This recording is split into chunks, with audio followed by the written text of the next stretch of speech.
Steel boots stomping, crashing the floor. Two wild Yinzers kicking through the door. Loud like a jag-off at a pins game fight. Brace yourself, this ride ain't polite. Two dumb Yinzers, loud and proud. Heads in the clouds, voices in the crowd. Chaos brewing, they don't play nice. Hold on to your iron and grab your prime anti-slice.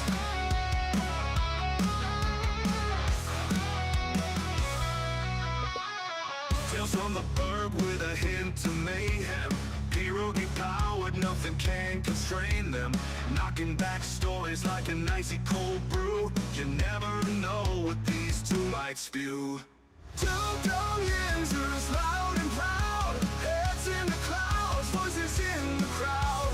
Chaos brewing, they don't play nice. Hold on to your iron and grab your prime anti-slice.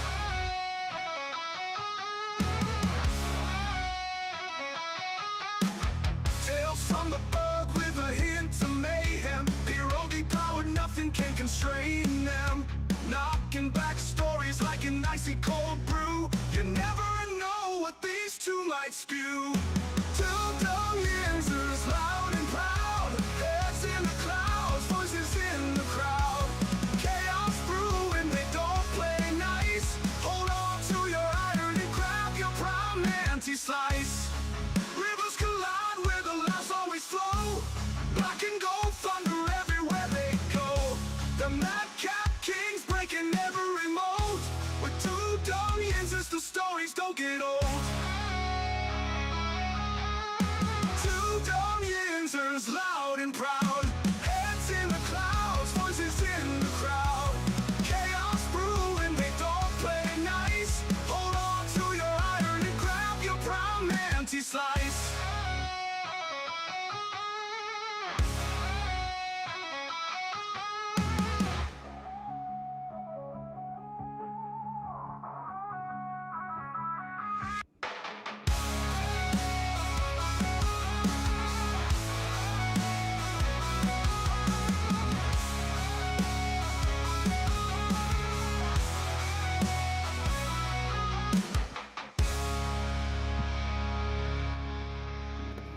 Hey y'all, hey y'all. Good morning. Welcome back to the show, everybody. Yeah, welcome back from the high atop the Two Dumb Yinzers Tower in Pittsburgh, Pennsylvania. We're coming at you like a hot meth needle on the first of the month, more like the second of the month. Good morning, good morning, good morning. Welcome back, everybody. Welcome back to the show. This is episode 821 of the Two Dumb Yinzers. Glad to be back. Mike, how you doing, man? With your mic turned off. See, look, You didn't skip a beat. You didn't skip a beat. See, right here, I'm like Mario Lemieux. I don't need practice. I can miss time, and I pick up right where I left off. You know what? I go ahead. I was gonna just crash that whole entire thing that you just said, but I'm gonna be nice today. Go ahead, Michael. How you doing? You know, we both have back problems. We're both at the top of our game, still best shape of our life, still Lemieux and I. So I'm doing great, brother. The dummy and I have made it back to country. We're back. We've touched down. Well, I'm glad to see you back. I'm glad to be back. I'm glad to see the board back. God damn, I'm glad to be back. Welcome back, everybody. Yeah, this is the Two Dumb Yinzers, and this is the Thursday installment of the show. I'm glad to be here, everybody. You have no freaking idea. Mike's got his headpiece back on. He is now Vanilla Thunder again. We're back to being us. Who's this Mike guy? I heard he filled in for me, a little baby. I don't know who Mike is, but I know a couple of these names on the terrible board. I do want to say good morning to Corey Beavers. I'm sorry. And I also do want to say good morning to Tortilla Jackson, a couple of my favorite people on the whole entire planet. I do want to say good morning, good morning, good morning. Corey says, hey, there's my favorite Yinzers. What up, guys? I got to tell you, I don't know what I expected from my first episode, but it was a lot less than I had hoped for. He follows it up by saying, good news is I have content through 2026 already, and you guys will be getting a shout out from me on my pod starting episode 7. Well, we greatly appreciate that, sir. And keep grinding, brother. Keep grinding. I'm going to tell you something. Don't stop. Listen, that's the only way you'll fail. Listen, we've done a lot of research and a lot of looking into this. And again, here we are over 4 years later. And I didn't know if anybody really even expected this. But my best advice to you would just be don't stop. You're the only person that's gonna be able to beat you. You're the only person that's gonna be able to take yourself out of this game. And here, you know what? It takes a while, man. It takes a while. You got to build up a little bit, and people find out, word of mouth, all this kind of stuff, self-promote. But keep going. That's my best advice for you. Don't stop doing it. If you love it, you love what it is that you're talking about, I would just continue to do it, whether it feels like you're successful or not. Again, after one episode, what can you really say at that point? You just got to keep going, man. But I think you'll do well, and we wish you all the luck in the world. We are here for you. Good morning to Tortilla Jackson. Tortilla says, good morning, y'all. He says we should trade for A.J. Brown. You know what? If we traded for A.J. Brown, that would be the best move that I think that we could make, Mike, up until this point. With all the great moves that we had made, I think that bringing in A.J. Brown would be fantastic. But, I mean, if that's even a reality, I don't know. But, yes, I would do that in a heartbeat, Tortilla. I would take him, and I would give up probably about 3 or 4 people for him, but that's just me. I know that they're a lot better at negotiating than I am in the front office, but yeah, I would take A.J. Brown, and I would take him like yesterday. A.J. Brown better bring his self-help books too. Hey, as long as A.J. Brown brings them big-ass hands, I'll take him. I will take him right now. No questions asked. Again, I'd probably give up about 4 or 5 pieces for that. Just because it would be such an impact. And there's guys that, we could certainly spare at this point, guys, but a lot of things to talk about today. The first thing that I noticed, Mike, before we really get started into it, is this, the guy that, you recall, the guy that fell off the right field bleachers in PNC Park a few months back during baseball season. He fell and landed on his head on the warning track. He was 20 years old. He got the guy that gave him alcohol, trouble for drinking and whatnot. Well, this guy apparently, he got to go out and throw out the first pitch last week. The Pirates invited him. It was probably a part of "Don't Sue Us." Probably. So he gets out there, does the first pitch, goes really well, gets a lot of attention. Well, he's in the news this morning. Oh God! For prowling and lurking and stalking his ex-girlfriend or something like this. That's not something to laugh about, because that's how people can end up dying. Yes, absolutely. But it's just on brand for what's been happening with the Buccos when they try to do anything. He is lucky to be alive, as Vegas is saying. I do want to say good morning to Vegas on the board. But considering that he is okay, I think that it's okay now to laugh about. But again, what a year. What a summer this guy's had. I can't say that I've had that much excitement in my life in quite a few years. This gentleman is already, Mike, again, fell from the bleachers, landed on his head, got to throw out the first pitch last week. He finally came around. They invited him down. He did. Just this morning, I'm reading in the paper that he is, again, in trouble for stalking his ex, prowling around his ex's place and whatnot. So there you go, guys. Like I said, nothing to laugh about, but that's just, you could not write a better script than what, if you wanted to encapsulate a shitty franchise and ancillary things going on with it. This is almost as good or better than Major League right now with going on with the Buccos. Again, I think we can laugh about it now because he's going to be okay. Of course, we didn't want to do that after he landed on his head, but you know what? Again, wild stuff. I haven't had this much action probably since my 20s. This guy has had in the last 3 months. So my God. The most interesting man in the world. Yeah, man. Steelers game, they had 7.9 million viewers, guys, for the game in Ireland last week, which sets a record for overseas games. 7.9. And also a couple of things we're going to get into before we get started. I just want to talk briefly about the games on Monday night because, again, with computer issues, which I think we're on the right path here, guys. Of course, I'm back on my original computer. I'm able to read right off the screen instead of off my phone. It's going to be a lot better today. And on Monday night, the Dolphins, Mike, they beat the Jets. They put the Jets at 0-4, one of the only teams that still haven't won a game in the league. But the big news from this game, of course, would be the target that we were hoping for, that some people were hoping for here in the Berg. Of course, Tyreek Hill.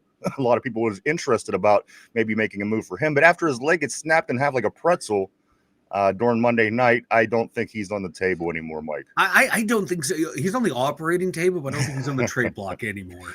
Yeah. Oh my God. It was one of those. It was one of those knee injuries where it's like I wanted to look away, but I wanted to keep watching, just like trying to figure out what's going on internally with the structures there, because that was my man was doing some origami.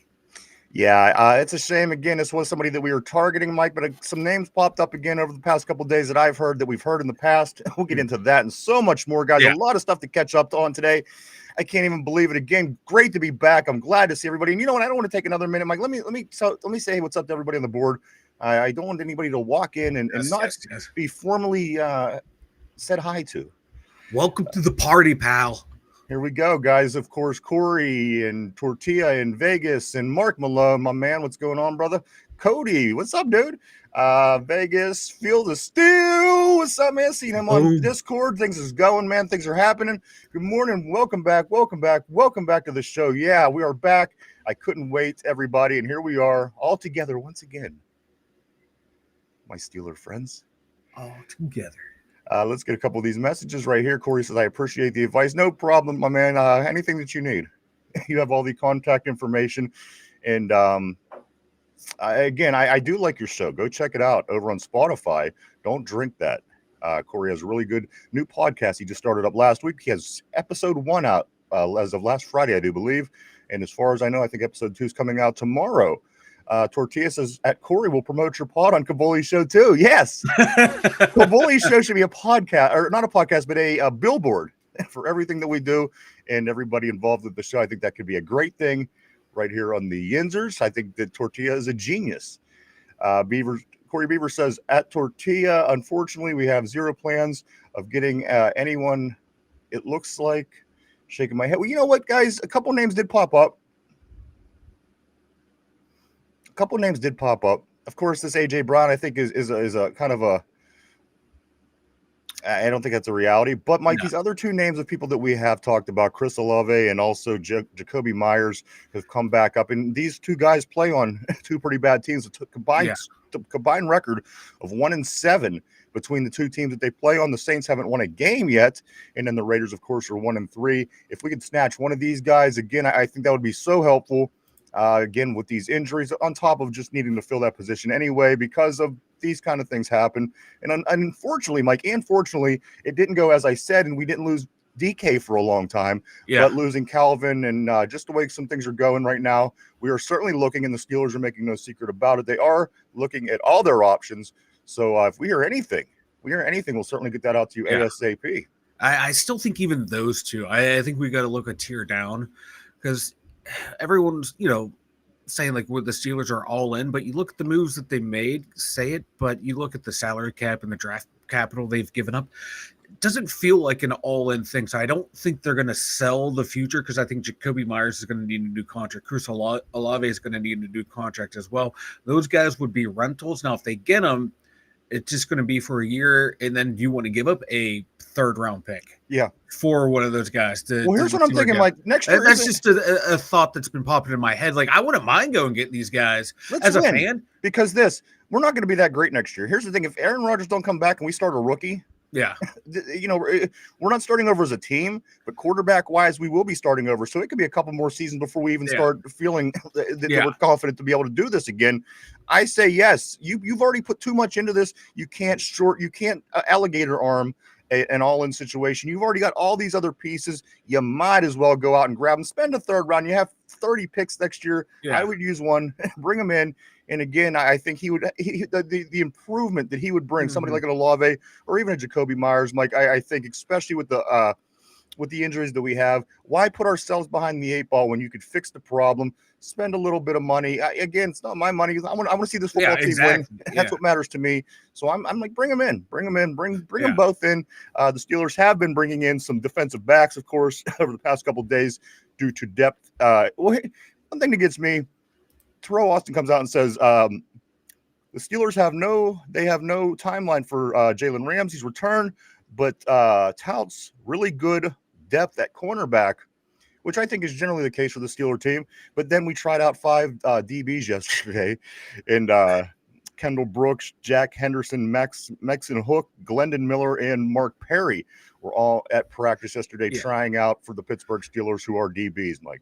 Yeah, I think that those are related to what Sebastian Castro Of being course. plucked off the. Yeah. But it is kind of funny though. You're like, hey, we like Well, our we don't have Jackson. two Like you starters. I mean, why not look at them, right? exactly. You bring them in. I think these guys are going to end up being practice squad guys. But it was just so funny. He says that, then Omar and all the other guys are working out a bunch of guys to see who would fit in there. You got listen. You got 1 and 2 out. You have to do something. Yeah, and hopefully Porter, excuse me, can come back ready to go next week against the Browns. But we see this all the time with these soft tissue injuries throughout the league. You can come back in that first game. You have to be careful because your body's just getting reused to it, and that's typically when you re-injure it is that first game back. And if he can make it through that first game, awesome. But that'd be like a kind of game to like ease him back into. That would have been awesome to have Jalen Ramsey in the game, but then we're gonna have to end up doing this shit again when Jalen Ramsey comes back. But it's getting frustrated with this secondary. Tortilla says we could probably trade Highsmith in a day 2 pick for him. The Eagles need some pass rush. I'm pretty sure. I'm not sure the Eagles want anything of what we got. They got a good thing going on, and just like as when we were good, even when they had decent teams, I didn't want nothing from the Eagles. And I don't think the Eagles are going to trade AJ Brown either. They're going to sit there and be like, let him do his thing like he did last year. I'm like, hey, we're going to need you. That's the last thing on their mind. I promise you, they're not thinking about trading him. Vegas says he's lucky to be alive. Of course, talking about the Pirate fan who landed on his head out in the outfield a few months back, and he says that stalkers are weird as fuck, and I could agree with that. My extension of stalking is like social media. You know what I mean? Going to somebody's page and looking at all their information, which again, that's not stalking because their information is publicly available. But I agree, stalkers are very bizarre. Once you start showing up at people's houses and trying to sneak it, that's creepy as fuck. Yeah, be creepy like the rest of us and do it on the computer. Tortilla says that Corey. Yeah, I'm pretty sure we aren't making any offensive moves anytime soon, but it's sure fun to think about. Mark Malone says he's teamed up with Sandusky. Of course, talking about the fan again, the stalker. Oh, Jesus. Corey says, guy sounds like AB. Yeah, he's the only one that I could say who is matching the excitement for AB in 2025. It's nonstop with this guy. Mark Malone. What did AB do? Did I miss something? Yeah, wasn't he? Wasn't they chasing him for murder and he left the country? I think happened this year. Right. I forgot about that. Oh, I forgot about that. Just a murder. You jackass. Let's see. Mark Malone, my man, he says the Sandusky Halloween costumes will be on sale soon. Mike, there you go. Big Penn State guy. You can wear it to the whiteout next time. You can wear a white Sandusky. No, I'm shirt. good, brother. I'm good. I know. All right. We disavow that. Cody, my man, he says, morning, fellas. Great seeing you back, Cody. Always great seeing Cody on the terrible board. Tortilla says the Browns are going to sign that guy before lunch. Browns, they got stuff going. We're gonna get into this division and a whole lot, dude. There's so much going on. I can't even contain myself, guys. There's so much to talk about. I feel like I've been locked in the bottomless pit, and we just somebody got the key to the abyss and opened it up. It's where I feel like we're at today, Mike. Just trying to catch up and get back into the groove. All these great comments this morning. Vegas says, I find it crazy how the Ravens announcer is named Jerry Sandusky too. That's right. That poor guy. Like, why should I change my name? He's the one who sucks. Feel the steel. He says, they're back. What's up, you Yinzers with the ping pong paddles? Look at that, Mike, huh? Table tennis. Vegas says he's going to miss next year, too. Vegas says, oh, boy, here I go. Tortilla, I've never seen a player celebrate an injury before. Vegas says, right. Corey, he says, loser. And we'll get into that today to see how we did wrap up with last week's CBS picks. And Mike, tonight, the NFL kicks off already. Yeah, I know. I haven't even had a chance to even see who's doing the pick, so I'll be doing mine live on air. All right. I'm locked in live. You better be prepared because Mike's game is between the 49ers and the Rams at Los Angeles. It's a California Thursday night game. So make sure you get those picks in. Again, we'll talk more about that here in just a moment. Phil the Steel says it's a bye week. Terrible board. Let's F up Vanilla Thunder. Yeah. Let's pile on. Remember they used to pile on in football. We'll pile on Mike today. What the hell did I do?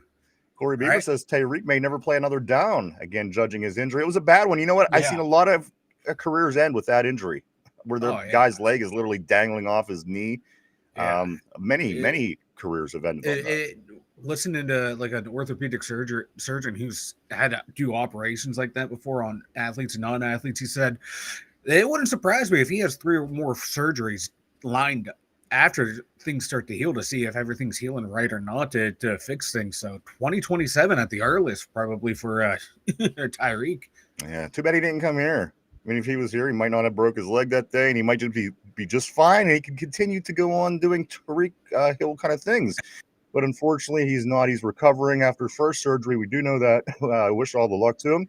Kenneth says, hello, guys. Great seeing you, Kenneth, on the terrible board. Always great seeing Mr. Kenneth Jones. Corey says, at field, none of us are losers when our Steelers are 3-1. That's right, baby. That's right. We got so much to get into today. So much. Again, I feel like I'm being released from the bottomless pit. Here we are, Mike. A lot of stuff to catch up on after having some technical issues early in the week. But damn it, it's great to be back. Man. Phyllis still says that Corey NFL week 4 picks. He says loser again. I we'll get back into that. I'm not even sure who finished first, who finished last, but we will certainly go over that today as the picks for this week. I have to get into, but before tonight's game, guys, don't forget to get them in. You don't want to lose this one if you think you know who is going to win tonight. Again, Mike, I lost a whole week one time because I missed that first game. So Mark Malone, he says Ben Skoranek. Skodart is about to be unleashed. You know what? He better be. That's pretty much one of the only options we have at this time. Now all this talk that Chin's gaming during the offseason about these guys being great fill-ins and they'd be able to fill in case of an injury because we don't have wide receiver 2. I'm gonna put you guys to your test and see if that's the case. Of course, Roman Wilson, he still only has about I think he had 3 or 4 snaps in last game. So I mean, we're going to see some pretty big jumps by some of these guys coming off the bench. Of course, Skoranek, Miller, and Roman Wilson moving forward as Calvin Austin III is injured. Not expected to be out too long. Skoranek did hear. Yeah. He heard that Calvin Austin III will not be out that long. So that is somewhat encouraging. It's not from the doctor's mouth. It is from Ben Skoranek's mouth saying that he heard he won't be out long. But again, I'll take that at this point, Mike, for what we know. Yeah, me too. I will take Dirtbag's opinion. He's probably has better inside sources than some of the local media. So I'm taking pork chops. I'm taking Dirtbag's word on it. And Calvin Austin too said, like, he put out a post saying he shouldn't be out long either. So they said what, a couple weeks for him. Maybe after the Browns game, if by the way some of the guys are talking on the team, I can see him only missing 1 game. If so, that'd be huge. Well, you know what? The initial word on these 2 guys, on Jalen Ramsey and on Calvin Austin III, was that they're expecting them to miss a few games, which is worrisome to me in a sense, because 1, we have a week till this weekend. Yeah. No game. We have a week till next weekend.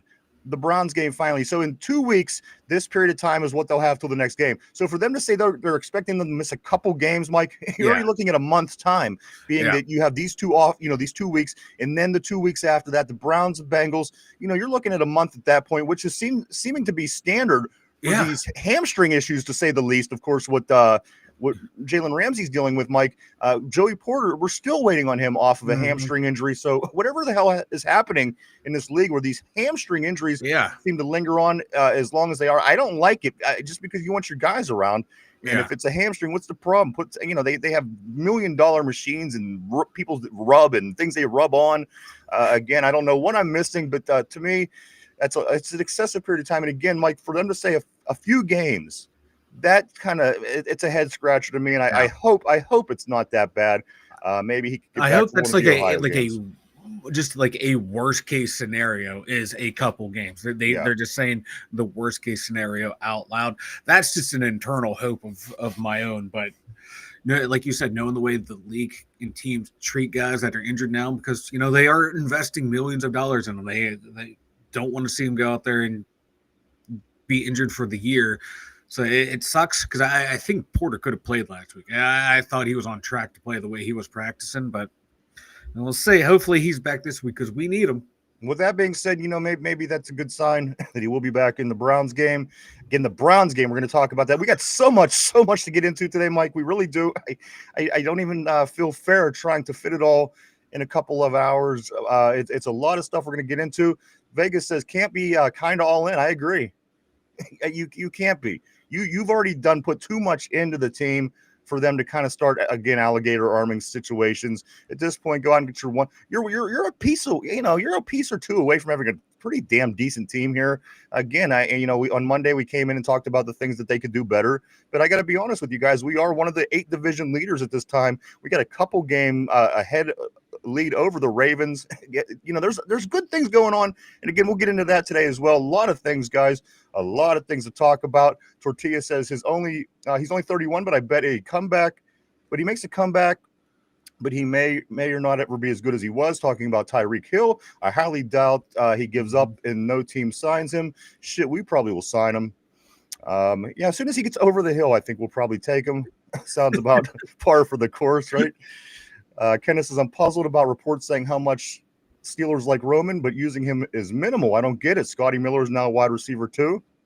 Yeah. This was the scenario that I talked about all off season. I said, just go get a guy.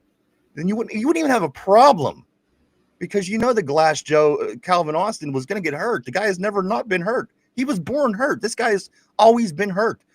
And here we are after 4 weeks saying, oh, well, Calvin Austin's out for a few games.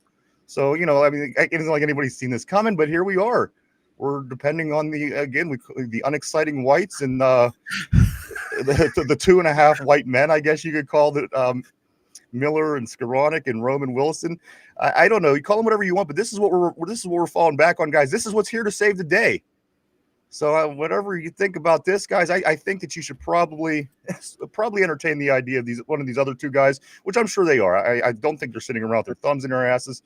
But get ready for the Alan Lazard experience. The Alan Lazard experience. Oh, you know what? They'll come out and they'll paint this perfect picture about how him and Aaron Rodgers loved each other so much in New York, and they, and I like their great connection in Green Bay. Like, he was a touchdown merchant in the last 2 years in Green Bay that they played together.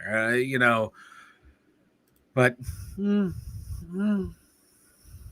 I got to tell you, Mike, your skull is really shiny today. And not your head. I mean, your hair. Look at you. You look like a Maybelline model. Hey, it's amazing what some Guinness and Jameson will do for the hair. Triple cheeseburger model. Phil still says that Mark 15 has shown he could go deep, go 1,000% every snap. Sorry about that.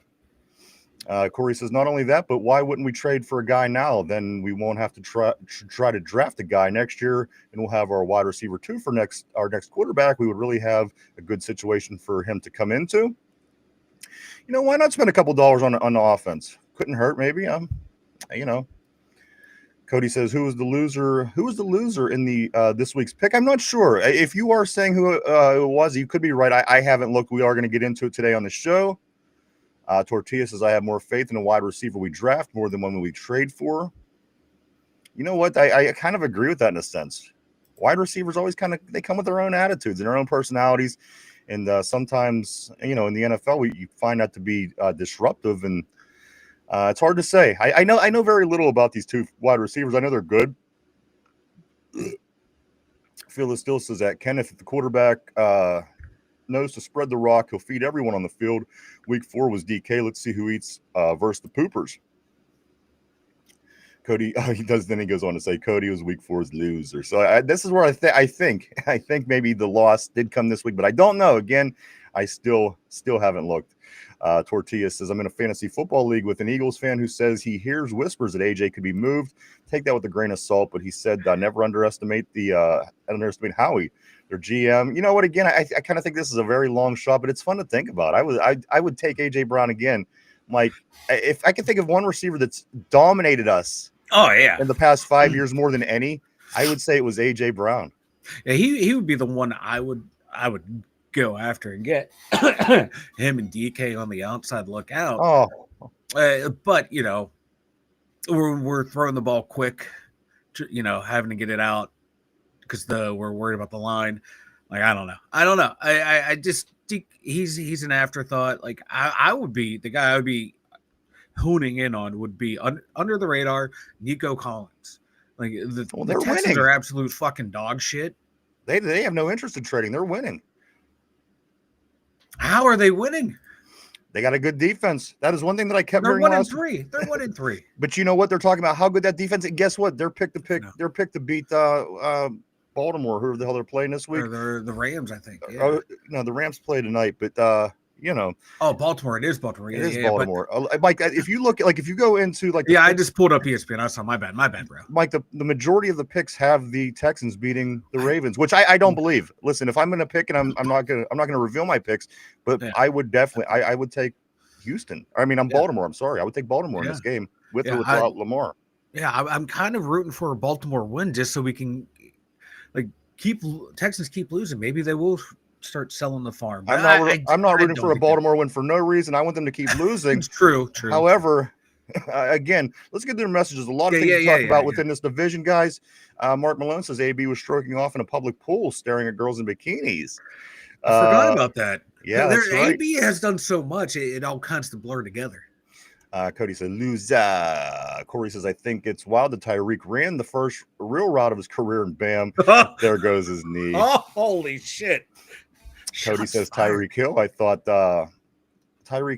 it was a seal, Terry, or ACL tear. Let's see. Tortilla says, I've been saying Ben Scarona can be an Alan Lazard type of player for Rodgers. Nothing crazy, but consistent and has good size. Only problem is he needs to be on the same page as Rodgers. Phil still says, I don't know, but I saw Blitzburg versus Vikings. Austin maybe called Coach LeBeau. You know what? The defense looked the defense looked good, because I went back, Mike, and I watched it a third and a fourth time, and I liked it a lot more.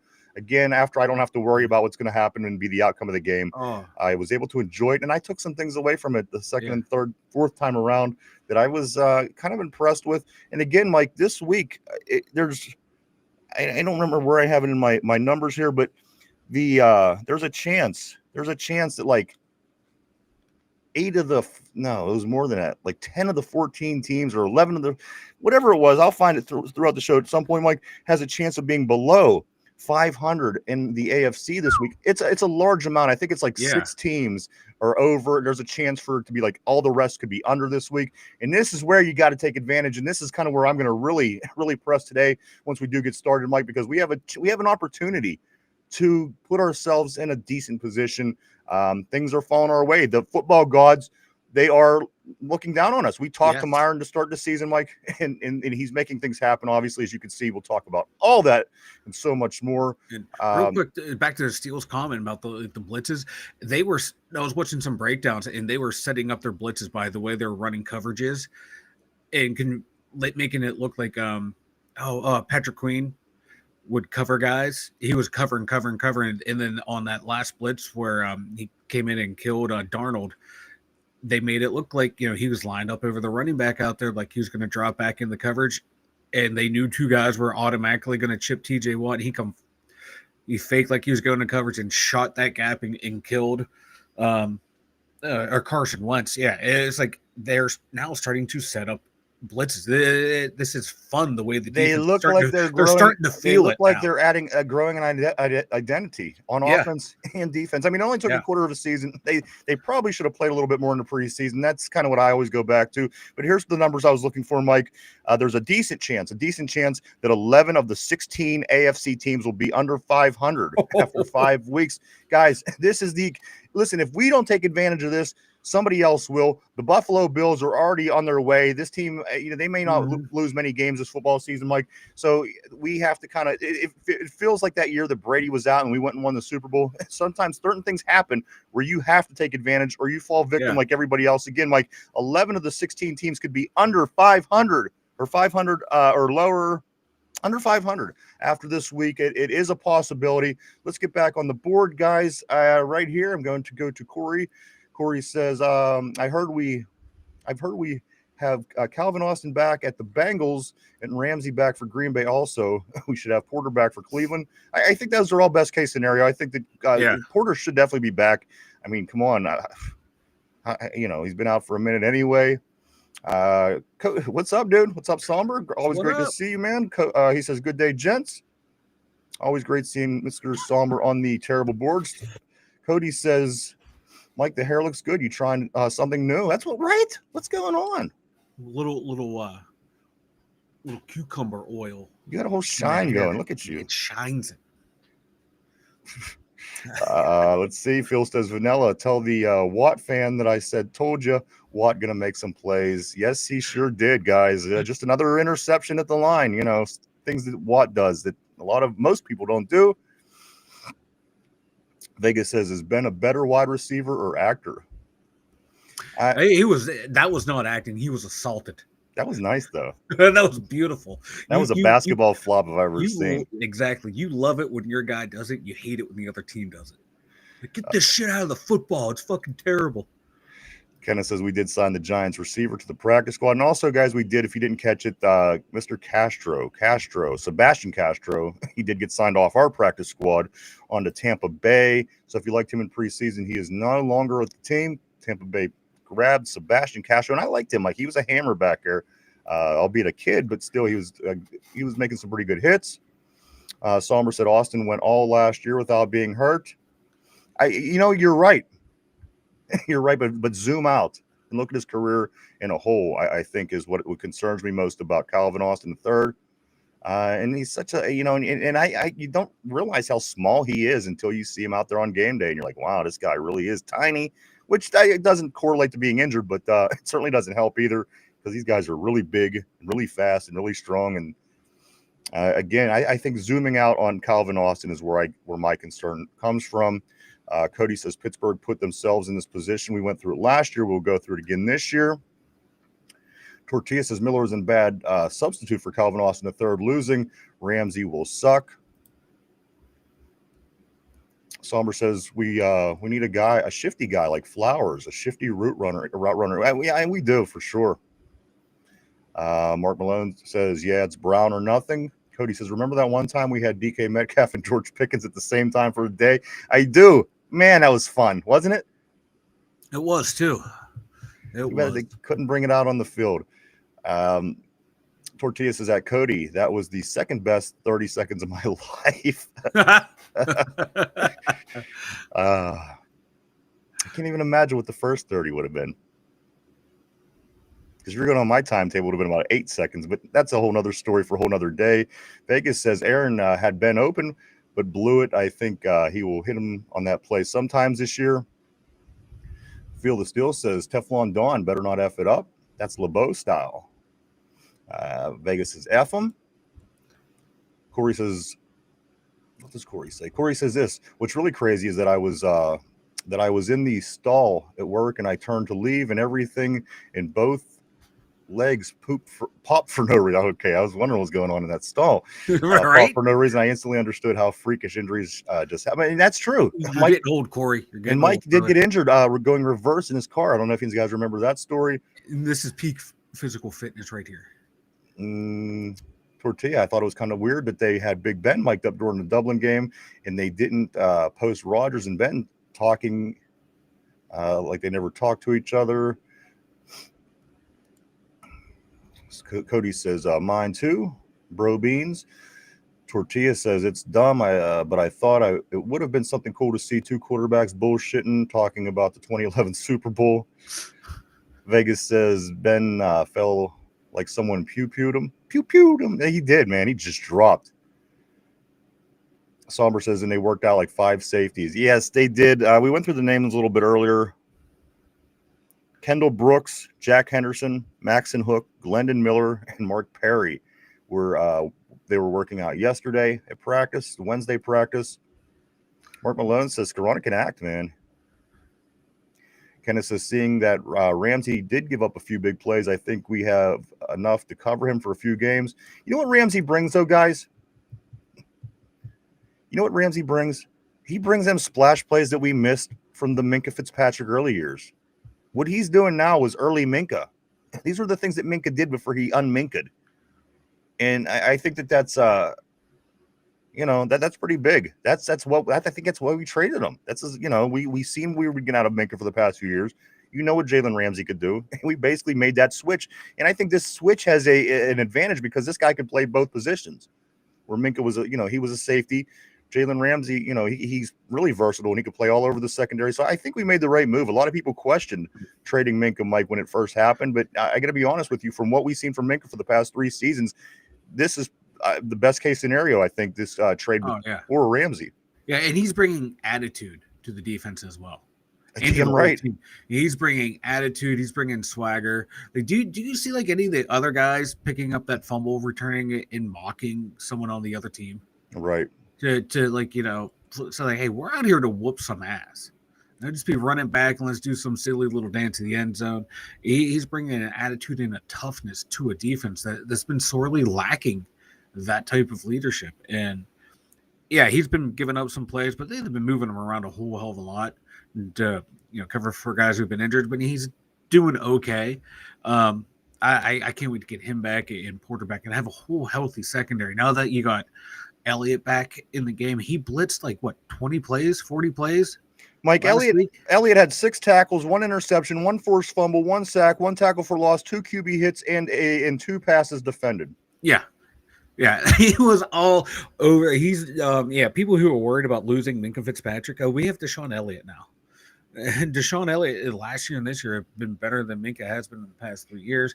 And in Jalen Ramsey, I'm loving what Ramsey brings. Big plays. Yes, they're going to happen, but as long as he makes up for it with those splash plays, I'm okay with it. But yeah. I agree with Cam saying we have enough guys back there that are playing really well right now to cover. I just like to get everybody healthy, but again, during all off season, so we talk about injuries. Injuries are such a part of the game, Mike. Look at Baltimore. And teams that stay healthy are the teams that play the better ball because you can sustain success with what it is that you have. Let's move on, Mike. Here, let's see. Right here, Cody says next time you need to tell them to leave a little in top. Oh, Mike at the hair, yeah. Next time, nah, brother. This right here, this is a beacon for all the ladies.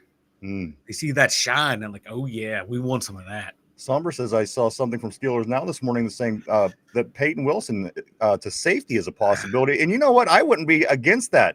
I think that Peyton Wilson can probably play safety just fine. He basically does. I mean. It's the inside linebacker position downfield, and I haven't seen anything to see that that wouldn't be a good idea. Again, I think it might even be a better idea than him facing the run sometimes. So again, you know what? It's interesting. We'll see if something like that would play out. Also, what's up, dude? Jamal says, so this is Talking Trash with the Steeler Gang. He says, yo, it's your boy Jamal. Just changed my name. So is this going to be your name from now on, just so I know what to look for? But thanks for the heads up, dude. Always great to see you on the board. You know that. Corey says, hey, I know I sound like an old man, but just remember, even new houses have to settle in. It's true. I do want to say good morning to Diane Callahan. Great to see you on the board. Welcome to the terrible board. She says, should I expect a wide receiver before next game? You know what? It's possible. It's possible. And again, I think that, the 2 names, listen, everybody wants A.J. Brown. That's not going to happen. I think Olave from New Orleans and also Jacoby Myers from the Raiders. I think they're possibilities because, again, Olave's Saints are 0-4. The Raiders are 1-3. This is one thing that we kept saying. If Miami keeps losing, maybe we could get dibs on Tyreek Hill. Of course, there's no chance there now with him breaking his leg or whatever the hell that was that happened to his leg. But also, these other names that you're seeing, Lazard, they're going to be fly-by-night names that you keep hearing probably over the next couple of days to a week because people are getting nervous. And you know what? One thing that I noticed about Omar Khan and company, Mike, they don't sit around nervous too long. If they feel a little nervous, they go and they make a move. I don't know what all the options. I don't know what the best options are at this point. It's not a great time to go receiver hunting 4 games into the season. But you know what? Diane, I wouldn't be surprised if they made a move, Mike, in the next couple of weeks for a wide receiver. They're going to, of course, monitor the guys that are hurt, see what's going on with them in their injuries. But I wouldn't be at all shocked if it would happen if they would grab somebody. I'm looking towards like week 8, week 9, because trade deadline's week 9. That's when I would expect to see a move because by that point, now you know where you're sitting, you know where the rest of the league's sitting. And that's usually typically when you see a lot of trades too in just about any sport. If you're going to make a move, is that week before or the week of trade deadline. So I would say week 8 or 9, unless they're going to be really aggressive and go after one, by the Bengals game. That would be really aggressive. We might not even have enough wide receivers to suit up for. I know, right? You don't know what's going to happen 2 weeks from now. Somebody goes down next week, then you really have a choice. So It was I'm just basing it off of like trends that you see in the NFL and in other sports too. Usually those big trades, team like roster changing trades don't happen until closer to the deadline. So Mike is saying no, Diane. I'm saying it's a possibility. Vegas's Castro is guaranteed to be on the 53 now, so good for him. Good for him. I always like Castro. Jamal says, "Did you see that we may be looking to trade Muth before the trade deadline?" You know what? I am, and it seems to be gaining more momentum. At first, I thought it was kind of crazy because I thought, well, we built this tight end room because it was all about the tight ends, and now that they're adding Calvin Anderson into the mix and running the ball different, I don't think that they would. But you know what? I think if something comes down the pike as far as a big wide receiver trade or something to fill a hole, I think he's a valuable piece, and he could very well be traded, especially because of, again, the room that they have. It's such a full tight end room. And again, Muth's numbers down big time. Only 7 catches for 65 yards. This season, 15 snaps, Mike, 0 targets this past Sunday. So again, along with other receivers not getting his numbers, Mike. Again, we'll get into that a little bit more with some of these younger guys and some of these other guys that are going to be filling in moving forward. Yeah, but I thought the receiving order for like catches by the time you look at the end of the year would be DK Metcalf, Muth, and Jonnu in some sort of order, and then like a Calvin Austin. And now it's DK Metcalf, Jaylen Warren. Then Calvin Austin, then Jonnu, and Muth nowhere really to be found. So that's kind of shocking the way, because I thought he would be an integral part of this offense. Aaron Rodgers, a veteran, who's their safety valve for veterans, that tight end, and it's not using them. Tortillas says Ramsey is also a bully and gets in the other teams. And I love that. He's like, I remember Dennis Rodman. He wasn't the best basketball player in the world, but he got him guys' heads, and it was a game changer. If you got a guy like that on your team, take it. Because you know what? If you don't, other teams are going to get that guy and use it against you and get in your head. Why wouldn't you want that advantage? Again, I just kind of think this is a common sense thing. Let's see. Right here. Kenneth says, I like the move too. I just think we have the best backups than we've had in years. Yep. Vegas says the defense needs a vocal leader like Ramsey, as Cam and TJ are both lead by example guys. I agree. I'm a firm believer in there needs to be a guy with a mouth on your defense. Joey Porter was our mouthpiece for how long, and look how that defense played. There's emotions that you have to get out of people, and that's why some people are leaders and some people aren't. There's nothing wrong with not being a leader, but there's guys that could get the most out of people, and out on the field, that guy like Jalen Ramsey is invaluable to have for that reason alone. Corey says that Diane, I wouldn't expect anything. They don't want to make any more moves from the way Khan is talking. Somber said he definitely has the speed for Peyton. Yeah. That's what I'm saying. I think he would be fine back there. I mean, he would have to, I think it would be the stuff in between the ears, picking up all the, picking up coverage and things like this might be, but I don't know. I don't know. I don't know. I like the excuse me, sorry about that. But I like the way him and Ramsey played last week, or not Ramsey, him and Queen played last week together. I don't want to like totally disrupt the system, Well, I mean, the system is still in the works. Yeah. Let's see. Somber says he definitely has the speed. Phil still says because Herbig, you know what? I'm going to get into Herbig so big here soon, guys, because this guy, you've seen what he was becoming for quite some time now. The fact that he's getting that opportunity now, the fact that Highsmith is out and he's getting to play them snaps and show what he's got, it's really impressive. As a matter of fact, guys, the numbers for the 3 Badgers that started last week on this defense, of course, talking about TJ Watt, Nick Herbig, and Keanu Benton, guys, between the 3 of them last week in Ireland, 14 tackles, 4 sacks, 3 tackles for losses, 8 QB hits, and 11 QB pressures. Guys, I know that we're talking about Nick Herbig, but the Badgers last week did amazing things. So, you know what? I have nothing bad to say. And, Mike, what do we say during the offseason? As soon as Keanu Benton elevates his game, you'll see the whole defense as a whole being better, because that one position that we've been, they've been running the ball down our throats for the past couple seasons in the playoffs against Baltimore, just run the ball down our throats. As soon as he steps up, that's a game changer, Mike, in the overall picture. And Keanu Benton, you've seen what happened last week when he stepped up. The defense did look as good as it did all season. Did it have its flaws? Of course it did. But Yeah. I got to be honest with you. You look at the numbers, the way that it finally came together for the defense, and Minnesota couldn't even get, the backfield was constantly caving in toward the end of the game. If he plays at this level, Mike, the rest of the season or somewhere close to it, I think that benefits the defense in a whole. And we'd said that in the preseason. And you know what? Again, these three Wisconsin Badgers, Mike, all three of them stepped up this week and really, really made this defense, again, look at as good as it has all year for sure. Yeah, and you can see why they like Keanu Benton. It's how quick he was getting off the snap and getting into the center, getting into the guards. He's not your typical nose tackle, but the way he was playing, using his hands and feet and quickness to move guys, to shadow the running backs. And that just allowed everyone else to feast. And going back to Highsmith, I don't think he's going to be traded this year. One, you've seen injuries happen on this team, and now you have three quality starters at outside linebackers. What did they want to do last year, and what did they say they want to do this year? They want to move TJ Watt around.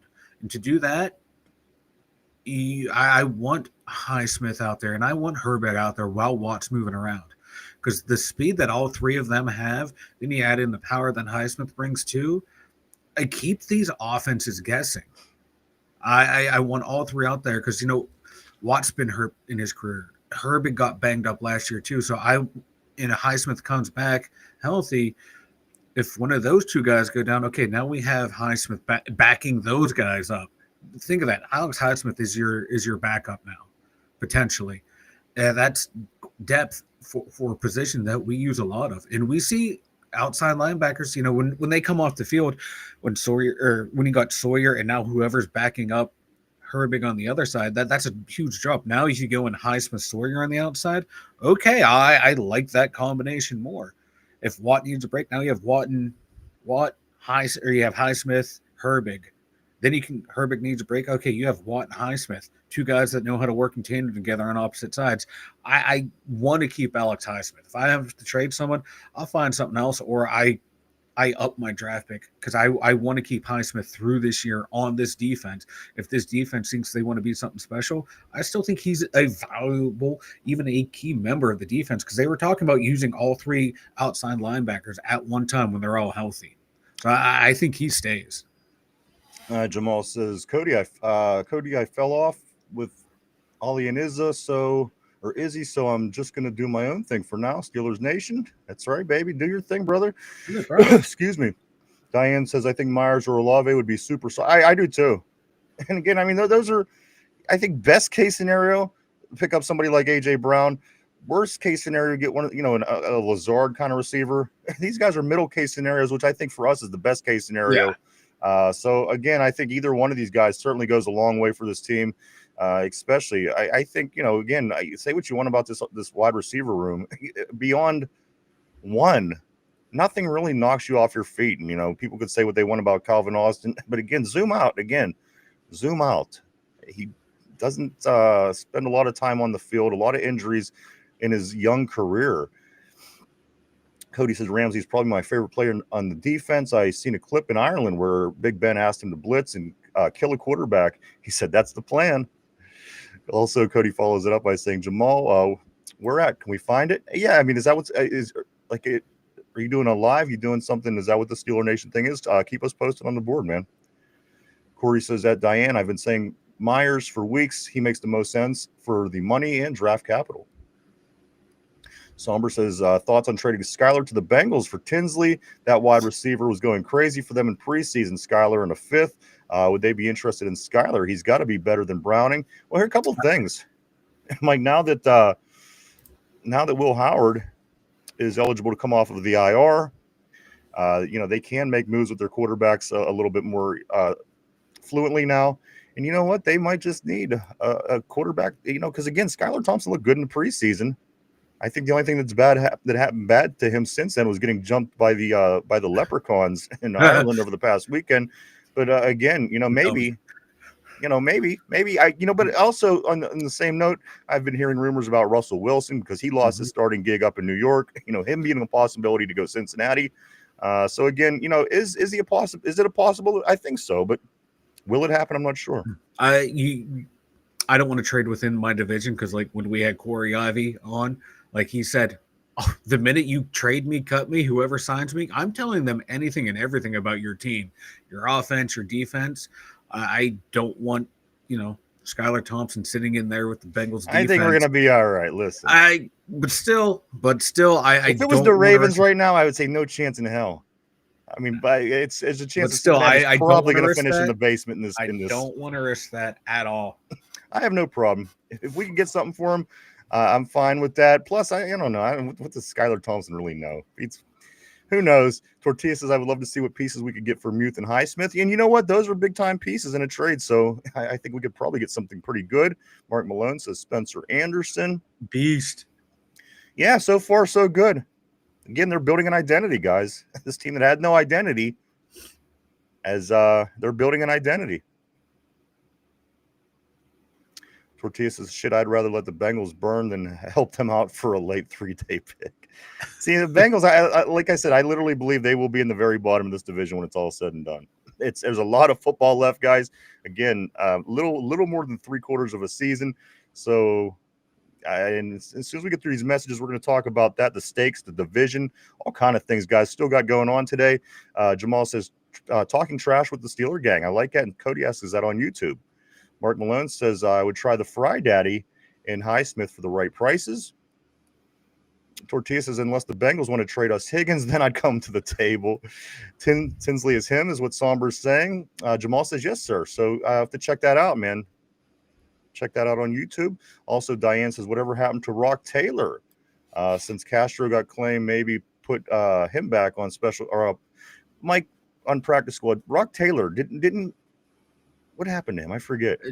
Something happened in a practice or a team meeting with him. Yeah. And then he was gone within the next day. Yeah, that's right. He got released and there was something.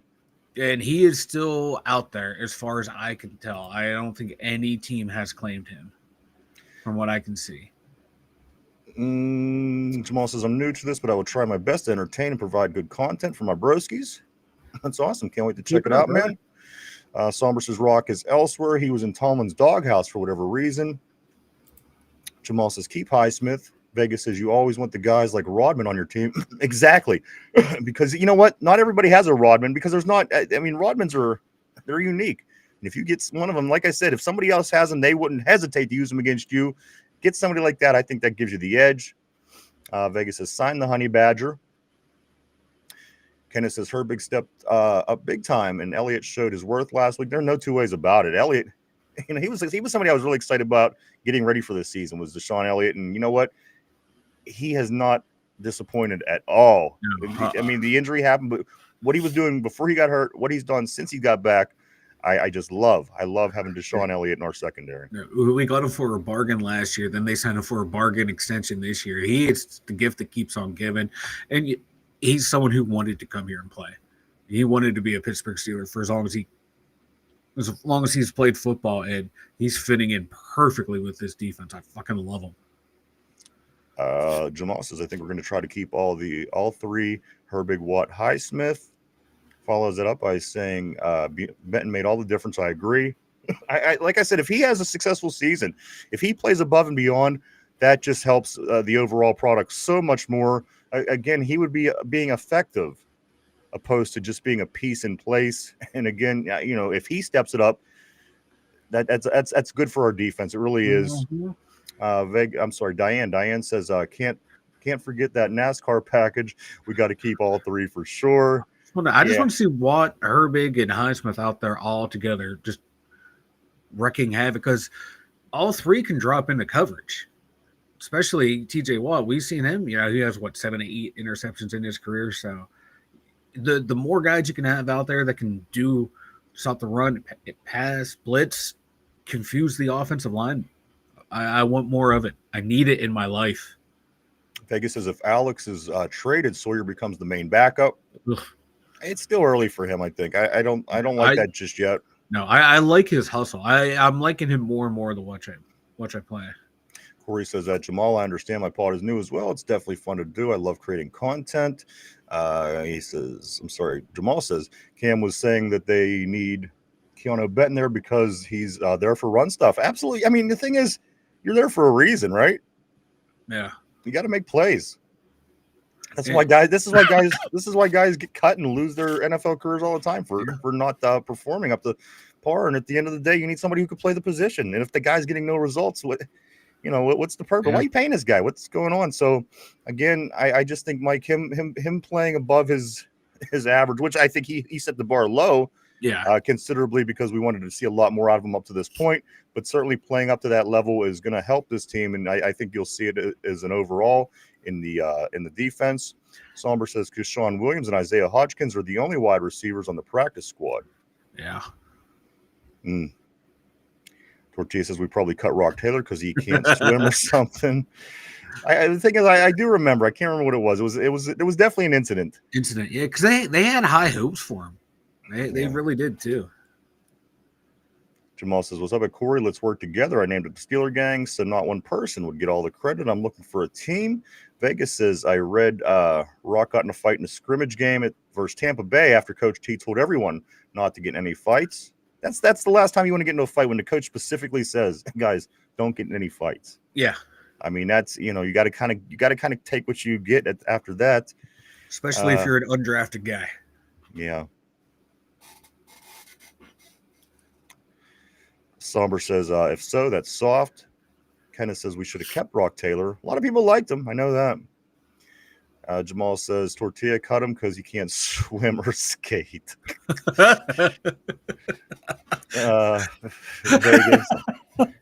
Vegas says it may be soft if you were fighting for a roster spot. Maybe don't get into any fights. He certainly wouldn't have cut DK if he was the one involved. That's true.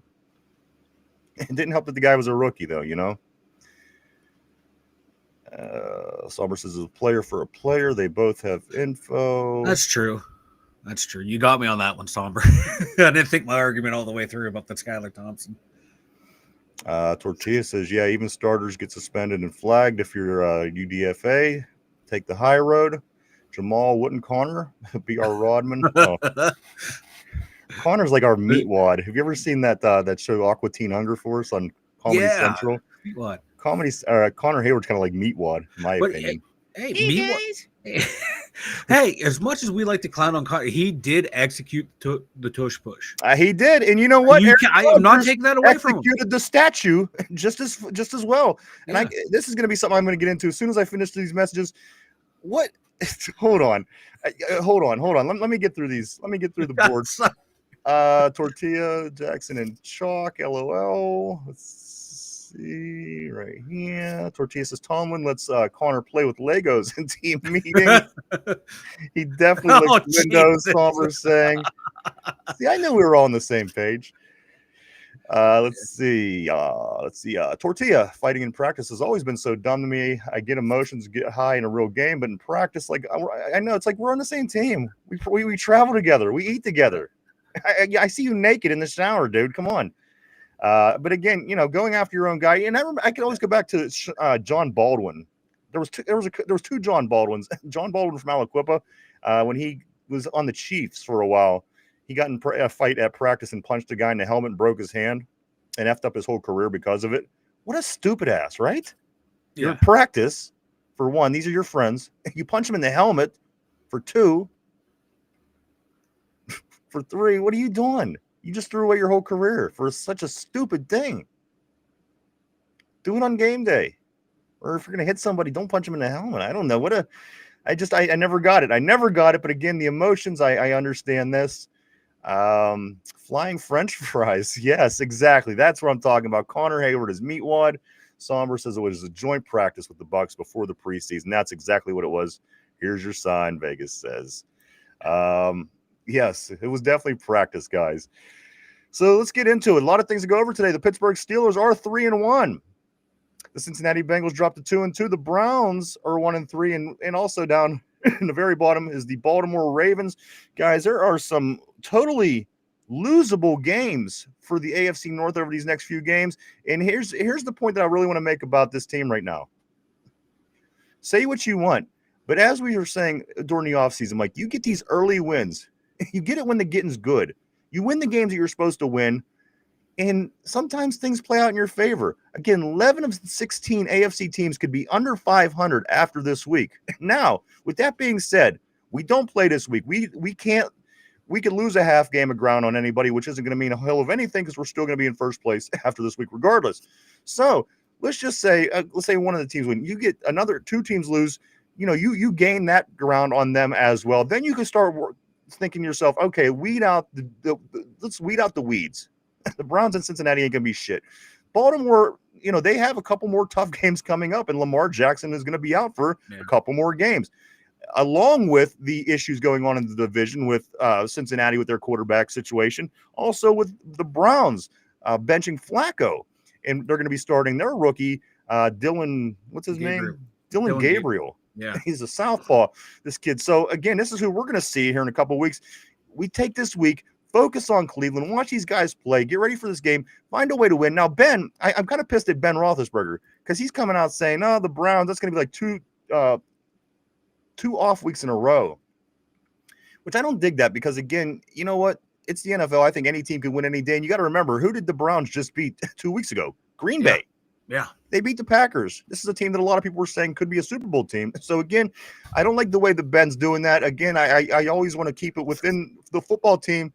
Every game is going to be a tough game. You got to focus. You got to prepare. And I don't want us going into that Cleveland game in 2 weeks thinking that this is going to be a win. That's when you lose. Exactly. Once you start thinking ahead to next week and the week after, you can't. You have to focus on the opponent at hand because, like you said, once you do, once you're not 100% invested in that game, you've more or less already lost. Think about like you're doing like your job. If you're not 100% focused on that task at hand, you're gonna fuck shit up. Yeah. So it's just but it is human nature. I get where Ben's coming from. It's human nature. Yeah, for us, for fans, but for players that you shouldn't. You got to focus on as a competitor. You want to go in thinking, you want to go in thinking you're going to win, but you still want to. So where I was going with this, Mike. So if you get this win, you got 2 weeks to prepare for the Browns. It doesn't get any better than that. You got the Browns. You got 2 weeks to prepare for them, and you're going to be facing a rookie quarterback, depending, more than likely. So then you got the Bengals. Listen, what are we? 3-1. We could be 5-1, guys. 5-1. Say what you want, but that's a good record. And people will say, well, is this team, are they consistent enough to sustain, having a good record, a full season, blah, blah, blah, blah, blah. But guess what? At 5-1, you're 6 games out of 17 into a season, and you're still sitting in first place. You're 5-1. And again, listen, I don't believe by any standards that the Ravens are going to fall off and be like this all year. Once they start playing the teams they should beat, they're going to win plenty of games. They lost to the Chiefs, they lost to the Lions, and they lost to who's the other one? Another good team? Buffalo. So listen, you got to win while they're losing, because here's the thing: once we get Detroit, once we get Buffalo, we might not win, but they're gonna beat the teams that we're beating. They got to play New England too. They got to play the Jets too. So they're going to win a lot of games. Don't count out the Ravens. A lot of people are already counting out the Ravens. I think this is just a small piece of what the season is, Mike. Again, they don't have Lamar. You got to take advantage when you can.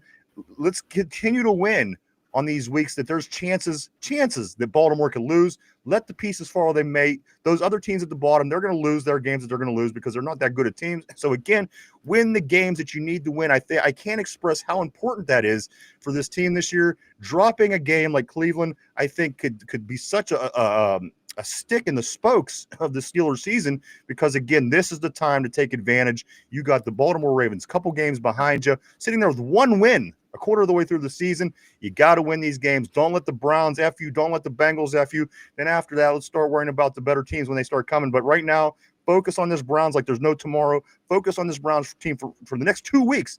Like this is your playoff game in 2 weeks, because again, you don't want, under any circumstances, if you want this to be a season for you, do not lose this Cleveland Browns game coming up in 10 days, give or take. This is, again, biggest game of the year, Mike. As I say, for every game of the year, this right now, the game that you're playing is the biggest game of the year. Exactly. And I know it's gimmicky, but you see it in college a lot of people go, all right, we're starting off the week 0-0. We just want to finish the week 1-0. And it's corny. It's cringy, but it's true. You just want to focus on that one game, and Steelers cannot get caught looking ahead. This team is not good enough to get caught looking ahead. When we had teams that were good enough, they would look ahead, and that's when they would stumble as they start looking ahead, start getting full of themselves. And that's one thing, Mike, this team cannot afford to do is get full of themselves. Continue to be the back against the wall, the underdogs. We'll take underdogs 17 games of the year. That's the mentality that this team needs to do, that this team needs to win, I think, Mike. You can't ever look beyond anybody. No. Again, you're going to play teams down the road again, and that's going to make you want to do that. But right now, again, focus on Browns 10 days from now. Nothing else in the world matters because, again, if you lose this game, you're going to feel real shitty after that as Baltimore starts to win their games that they're supposed to win. Win everything that we can. Don't take anybody for granted. Focus on this Browns game like it's a Super Bowl. That's my advice for the Steelers heading into this game because this game is that important. It is. It's your first division game. It's a home game. They're coming back after going to be overseas. They don't have that week off advantage like you did going into them, so use that to your advantage. And the Steelers are typically under Tomlin pretty good coming out of the bye against whoever they play. So I'm confident that they're going to be ready to go for this game. But can they keep that focus all season long? So far, they have been able to. They've been able to wash away the bad and the good and go right to the next opponent. So I think this group of guys are going to be okay with that.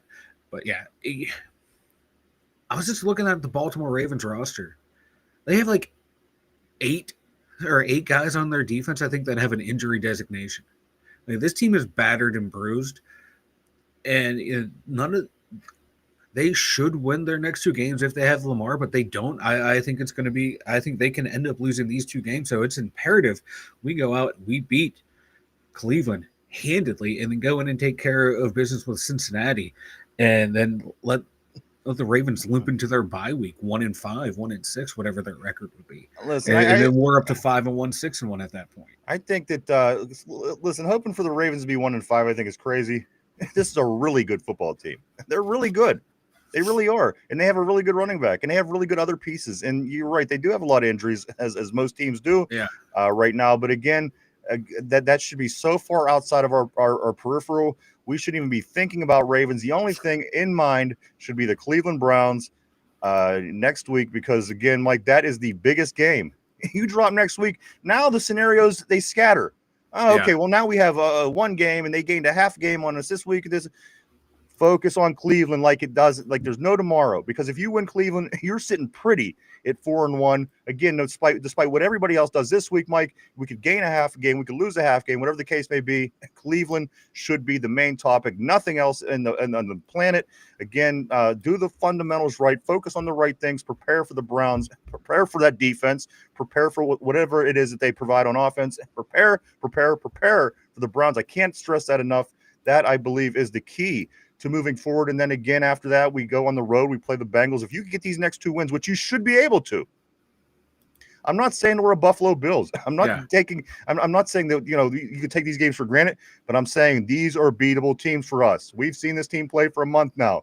We know what this team has. These are beatable teams for us. So again, you got to remember, with that being said, this Browns team did beat Green Bay. Don't look past this Browns team. Again, Mike, they beat us, once every year for a couple of years now. This is not, we're not the Steelers that we used to be. We're working to get back there, but you got to prepare for this Cleveland team like there's no tomorrow. Nothing else in the world matters beside the Cleveland Browns if this is your Steeler team. Exactly. And like you always say, division games, you throw the records out the window. Throw the rosters out the window. It's going to be a dogfight no matter who you're playing, especially AFC North. You can be 5-0 and then you're playing an 0-5 team, but it's the AFC North. You're going to play AFC North football against each other. There's going to be a dogfight, and that's how they have to go and prepared for this, because these teams know each other well, and that Browns defense is no joke. Their offense may be a joke, but their defense is no joke. And don't let their offense fool you. They have guys who can make plays on there. If you kind of like the Jets, if you let them start making plays on offense, they can slowly start taking a drive over. And next thing you know, their defense holds you, and then you're down 2 scores somehow. You're like, how the fuck did this happen? So they have a legit, probably the best defense in the NFL, and they got a couple playmakers on offense. Just can they, exploit a Steelers defense that has been exploitable? Mike, This game is not a gimme. Dylan Gabriel, Jake Browning. You got to take advantage, guys. Yep. If you want to play in January, these games are the most important games of your season because, again, you don't win these kind of games. You don't belong in January. Yeah. Go win the games you're supposed to win, guys. Also, Mike, the next 2 games for the Ravens, while Lamar Jackson is out, is the Houston Texans, who have a really good defense. Mind you, they only have 1 win, as do the Ravens. But a lot of people are picking the Texans in this game, which I didn't.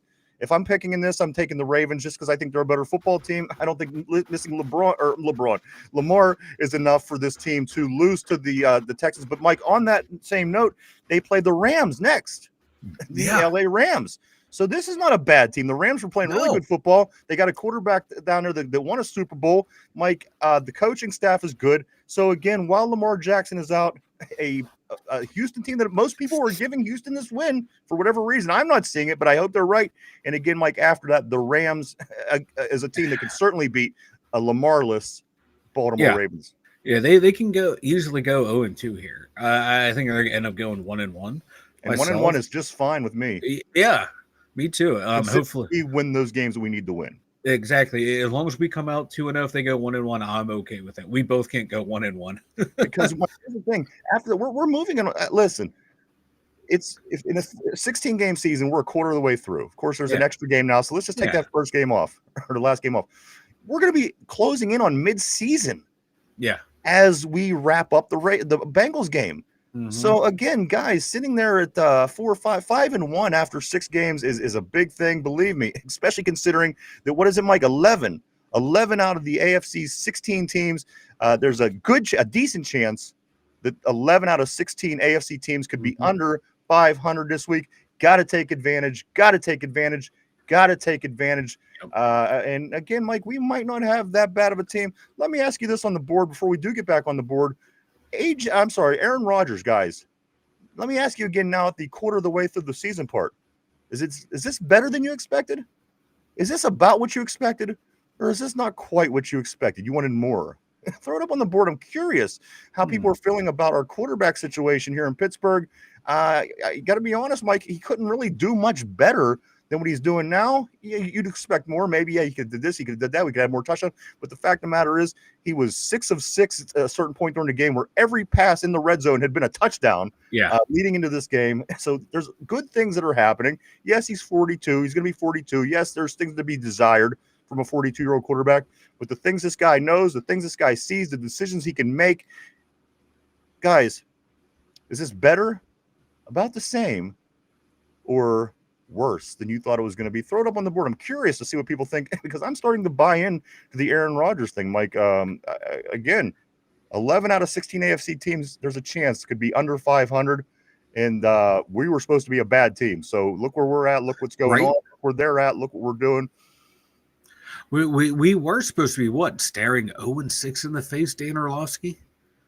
We were supposed to be a bottom feeder this year. Oh, it was a joke bringing in Aaron Rodgers. It said, oh, why'd you bring in DK Metcalf? Oh, Jalen Ramsey, John Smith. Oh, these are terrible moves. So far, everything's turning out okay. And let me go ahead. No, go ahead. I was just going to fast forward a moment, so go ahead and finish your point because I had another. Go ahead. But no, I'm surprised with the way Rodgers has been playing. I like I didn't think I'd like the short, quick, efficient pass game, but it's working because it's allowing DK Metcalf and every once in a while when you see Skoranek or Calvin Austin get cuts and Jalen Ramsey, Warren gets these short passes, you get the ball in your playmaker's hand. I know we kind of laughed when I said what's the Arthur Smith offense? Get the ball in your playmaker's hand. These screens, these slants, the things we've been wanting to see run effectively for the past how many years are now working, and I like the way that Aaron Rodgers is executing that offense. He's getting the ball out quick to the guy. And, occasionally he throws a pass that should be picked off. But right now they're not getting picked off. I'm okay with that. You got to live and die with a 41-year-old quarterback who still sometimes thinks he's, a 25-year-old quarterback in his prime. I've been pleasantly surprised with what I've seen from Aaron Rodgers. the way he's running the offense and the way he's leading the team outside of that home opener where he looked disinterested. Every other game, he's looked super engaged and ready to go. Like last week, my God, he's fumbling the ball, pointing first down, not even knowing Roger Jones recovered the thing. He just knew. So I'm liking the vibe that the team's feeding off his energy. So I'm really liking what Aaron Rodgers is bringing. If the playoffs started today, let me jump into a time machine. I'm going to hop into a time machine, and I'm going to move forward to January. Mike, if the playoffs started today, this is what it would look like. The Buffalo Bills would be off. The Pittsburgh Steelers would be hosting the Jacksonville Jaguars. The Kansas City Chiefs would be going to the LA Chargers to play, and the Cincinnati Bengals, still hanging in there by a thread, would be heading off to Indianapolis to face Indiana Jones and the Indianapolis Colts. Yeah. If the playoffs started today, if this was second week of January, if you will, Steelers would be hosting the Jacksonville Jaguars. Mike, let me go through these teams again, because, again, we're saying, is this team able to sustain success through a season and through a playoff run? Let me give you the teams one more time that a quarter of the way through the season would be in the playoffs with us. Again, Mike, we would be hosting Jacksonville. Kansas City, who's 2-2, barely, would be going out to play the Chargers.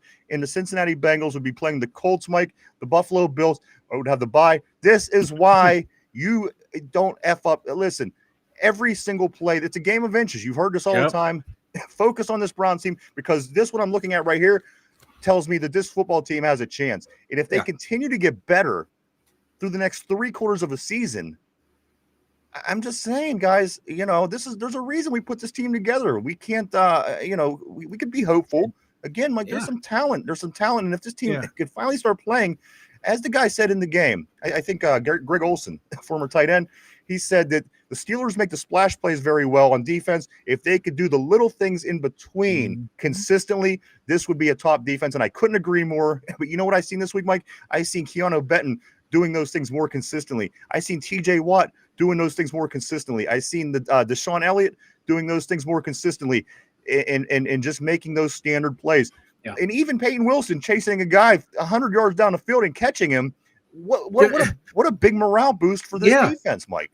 Exactly. The hustle play like that inspires you to go out there and do more. Yeah, they eventually end up scoring a touchdown, but that play right there took another 2 minutes off the clock, I think, or something, like another 1.5 to 2 minutes in that range off the clock. That could have been huge, because that would give Minnesota potentially could have given them another possession where something bad could have happened for the Steelers. So those plays right there, huge plays. And this team, I'm not worried about this team having a fall off the way they did last year. We went and replaced how many starters did we replace? Half of the start, half of 11 out of 22 starters we replaced.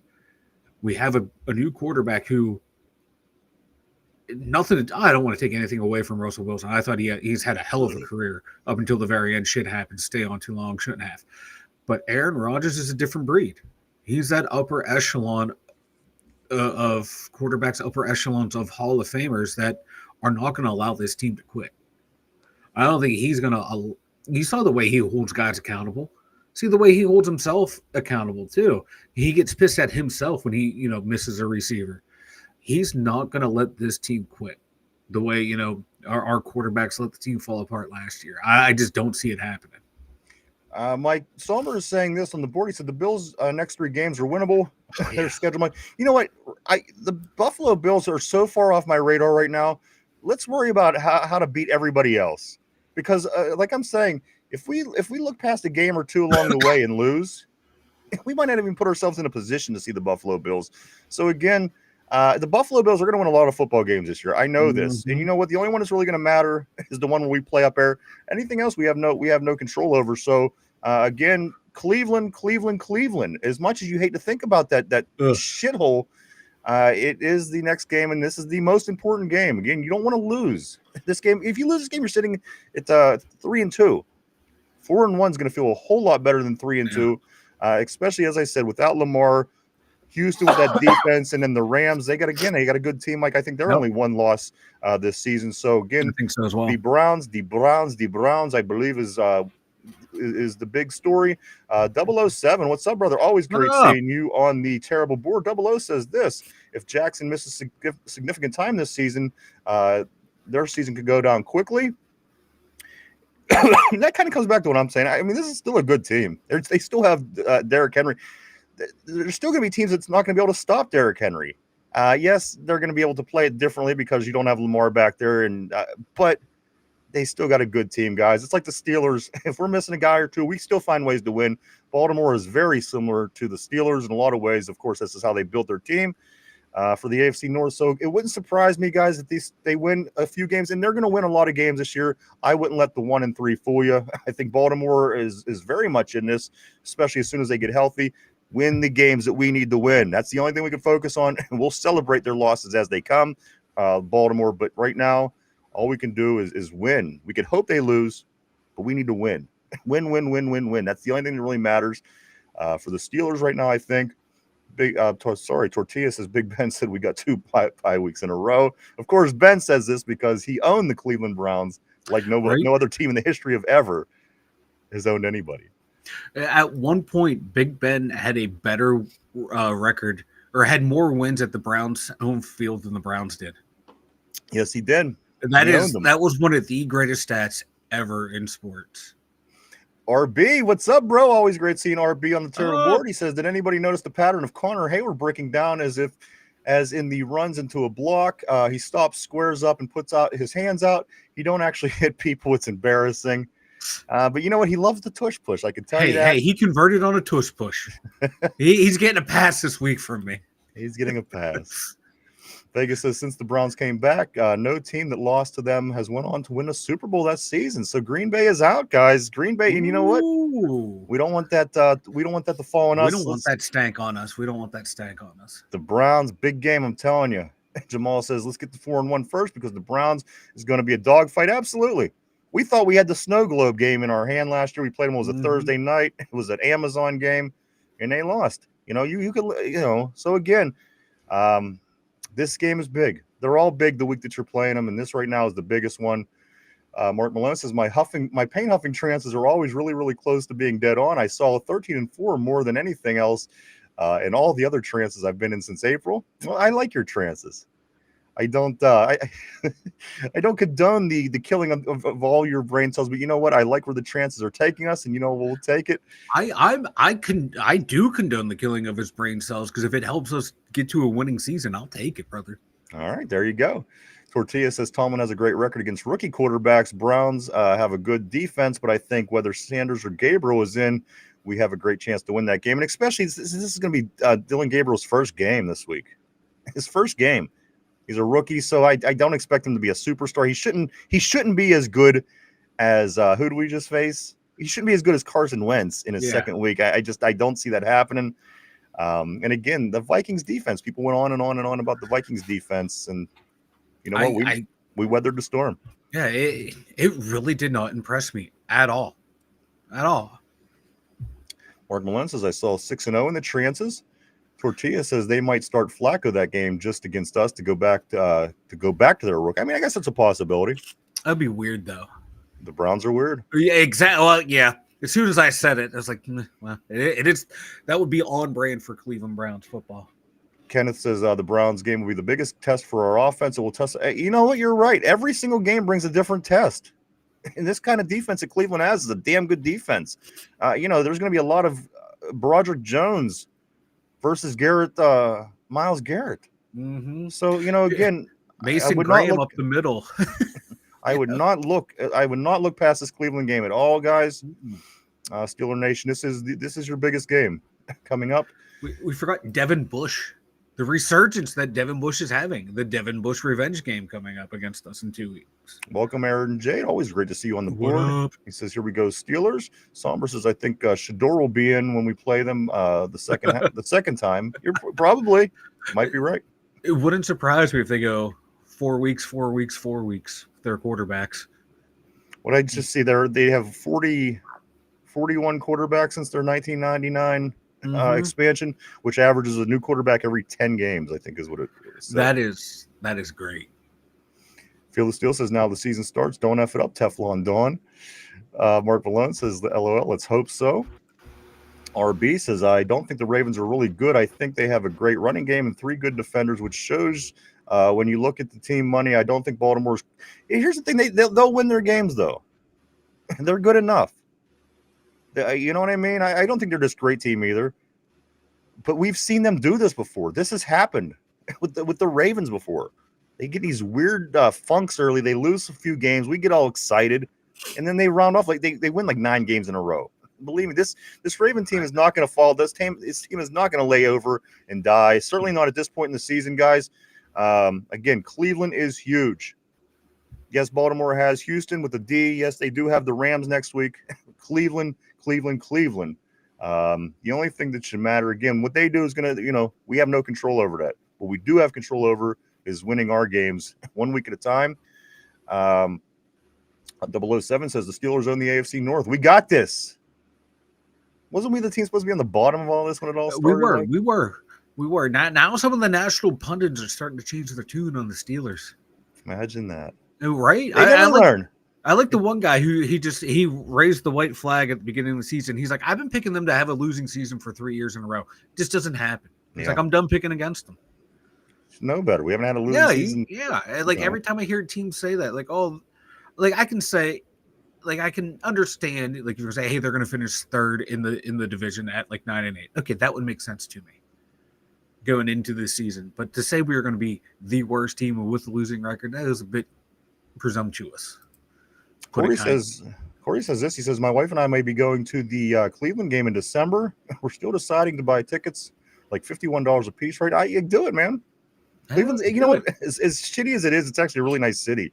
It is a very nice city. I've been up for NBA games, and I got to be honest with you, it's a easy in, easy out. You'll enjoy Cleveland. It's not bad. Yeah. Let's see. Somber says he has Texas winning that. You know what? I hope you're right. And he's saying, in his next couple, high possibility of 1-5, and that's what they're saying. But again, the Ravens are better than that. I could see them winning some games without Lamar, just because again, I know, and people are going to say they stink. They're 1-3. This team isn't what they're supposed to be without Lamar. But I'm telling you guys, in our division, this team, they're going to win games. As I said, they're going to play like we did the Patriots. They are, like we did, going to play the Jets. They are going to play the Dolphins. They are going to play all these teams that they should beat, and they're probably going to beat a lot of them. I wouldn't count them out. That's why I'm really stressing the point, guys, that every game is so important for us. The Browns should be numero uno right now, with no exception. Corey says, I expected we go 9-8 at worst, no matter who quarterback was. So I'm still on track to meeting my expectations because they were low to begin with. I'm not going to be disappointed either way. Aaron Jade says, the better our line gets, the better A-Rod and his team will be. Just give the man some time in the pocket. And, yes, his delivery is very fast, but you got to admit the offensive line is improving a little bit every week. We're making holes for the running backs now, at least. The sack numbers have gone down, yes, because A-Rod has a quick delivery, but compared to early on, it was like a screen door, air going through a screen door in that first couple of weeks, Mike, especially with the loss. So, I think we could see some improvement with this offensive line, and if they could gel at the right time, I guess that's what we talked about all season, like. Both lines, O-line, D-line, are going to be the key to the season. And we saw, like, when they play well, both units play well. When they play bad, the team struggles. So it's, the basics of football, man. If you control the line of scrimmage, you can win. No matter what the talent you have around you, if you can control that line of scrimmage, you can win. Look at the Super Bowl last year. Philly controlled both lines. And they dominated from beginning to end. Somber says, this is about what I expected from Rodgers. Not Superman, but serviceable. Hey, that's why. He's better than average. And you know what? Compared to what we had, I'll take it. There wasn't much better out there available, for our situation at the time. So again, 3-1, I think we should be somewhat excited at this point. Kenneth says, of course, Flip Flop Dan is singing a different tune now. Yes, he did. As he said earlier, Mike said that he said we're going to be 0-6, which is not the case. Again, we could certainly be 5-1 in that period of games. 007 says the Steelers are now scoring on an average of 18 points in the first half, which was unheard of in the last 3 years. That was like a game. We were lucky to get 18 in some of those games, Mike. We are actually, I have it here, we are averaging 24 points a game. That's 16th in the NFL, but right behind the vaunted Tampa Bay Buccaneers and Kansas City Chiefs and LA Rams. Like, not far behind those three teams that people say are great offenses. So we're not that far off from being we're knocking on the doors of the top 10 in scoring offense, which is I didn't think would be possible. Well, I did think would be possible, but after watching a couple games, I didn't think would be possible. And it's always hard to go by this because there's 50 opinions and 50 different answers. Mike, the Fox NFL, Bucky Brooks, he's moved the Steelers up to number 8 in the NFL in the power poll. So again, guys, believe what you want. I don't know if we're quite 8, but we're trending in the right direction, and I'll take that. We are trending. Yeah, I don't want this team to peak too early. Yeah, I said I don't think Rodgers will let the team fall apart like the way we did last year, but I want to be peaking later in I sure the year. hope this isn't peaking. I hope we could do definitely better. Well, you know what I mean. We're getting better and better. I just don't want to hit a plateau. Let's say it that way. I don't want the team to plateau and then fall off. I just want to see them keep rising until the end of the year. Tortilla says, well, to be fair, Dan was talking, so whenever Dan is talking, you were staring at 0-6 in the face. Corey says, at Kenneth, if Gabriel blows, then they'll go back to Sanders before they go to Flacco, only because now they're in the space of seeing what they have. You can't go back. That's what I'm saying. You went with the Flacco experiment. It's going terribly wrong. Yeah. You could only go with young quarterbacks now if you're the Browns, in my opinion. You go back to Flacco, you're showing your young quarterbacks that you really don't like them in a way. I think that you got to stick with the young guys at this point. I think Flacco's time, barring any kind of injuries or things where he has to play, I think his time at starting in Cleveland is pretty much done. It is done. Like it failed now. Like Corey said, you just got to go with the young guys. I'd play them both. Play one for about 3 weeks, play another for 3 weeks, and then go from there to see who had the better performance. Somber saying Dan and Colin, the two biggest Steeler haters, they switch up. The switch up is wild. Exactly. Yeah, Colin Coward. Oh my God. He's now. Oh, I've said 3 good things about Aaron Rodgers in this little segment right here. Get the fuck out of here.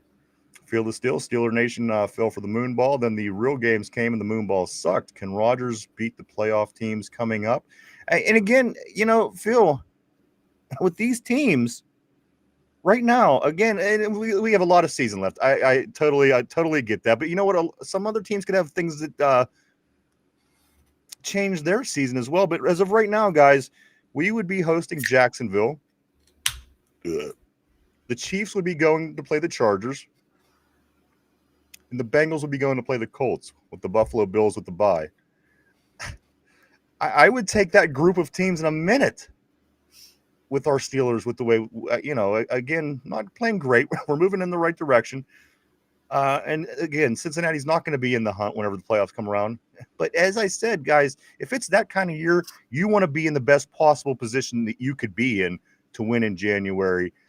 Don't flub it up early. Take advantage early. Do the things that good teams do. And again, preparing for Cleveland in 10 days is the best thing that I do believe that the Steelers team can do for themselves moving forward. Aaron Jade says, I will forgive Rodgers if he wins us a Super Bowl since he owes us one. That's right. I want nothing short from this guy. Somber says, Jags are basically us. Defense is showing out and the offense is finding its form. That would be a great game. Mark Malone, plus he's not a douche nozzle like Midget Wilson. Oh, he's kind of, we talking about Aaron? Yeah. Because he is kind of a douche nozzle. And let me go into that a little bit. With the how many magazine centerfold shots is he going to take during the game? One time his hands are just on his hips, just watching the tush push. Then there's the first down, and then what was the other one? Oh, the touchdown whenever DK Metcalf was running his 80 yards on the run. Like this dude, like what is all these statue moves? I don't understand. Has he always done this? Dude, I don't think Broderick Jones was handing him smelling salts. I think he was handing him a little bit of the Peruvian marching powder. Because I've never seen Rodgers act like this, and it was great. I was loving every second of it. He's just as I don't know. They're just as memorable. These air traffic control moves that he's doing as the actual plays themselves. Every single play, holding defense. Yeah, Next he's thing you know, it's calling the holding holding. offense. He's And pointing he's the sitting first there. down. Like, what's his deal? Who does this shit? But anyway, he's winning football games for us. We'll take it. But I think he falls in the douche nozzle category. I do. Let's let But him win he's some. winning, so it's endearing. Well, let's let him win some games in January before we take away the douche nozzle title. But I see where you're coming from. Vegas says, I don't think Gabriel finishes the game. Yeah, maybe not. It's hard to say with them. Mark says, I don't affect the outcomes. I only see them in advance. All right. Jamal says, Phil is still, hell yeah, Rodgers can get it done with this defense. Phil says, what does Teflon Don say? We got to stop living in our fears. Mike Tomlin for life is what Jamal is saying. Phil is saying, talking trash. Many podcasts felt the same way with Moon all last season, and I would say the real test coming up in plane crash, 5 losses in a row, with the real games coming up, but I'm not sold. That was a tough 5-game period. No two ways about it. Corey says, Jamal, I just sub, bro. I'll check it out later. Talking about Jamal there. Let's see. Mark Malone says, Phil is still, yes, I remember that. Corey says, Colin Calturd pisses me off so bad. He's such an evil little elf. He's only saying good things because if we're good, then he can say, I told you so. And if we sucked, he could say, they fooled us all.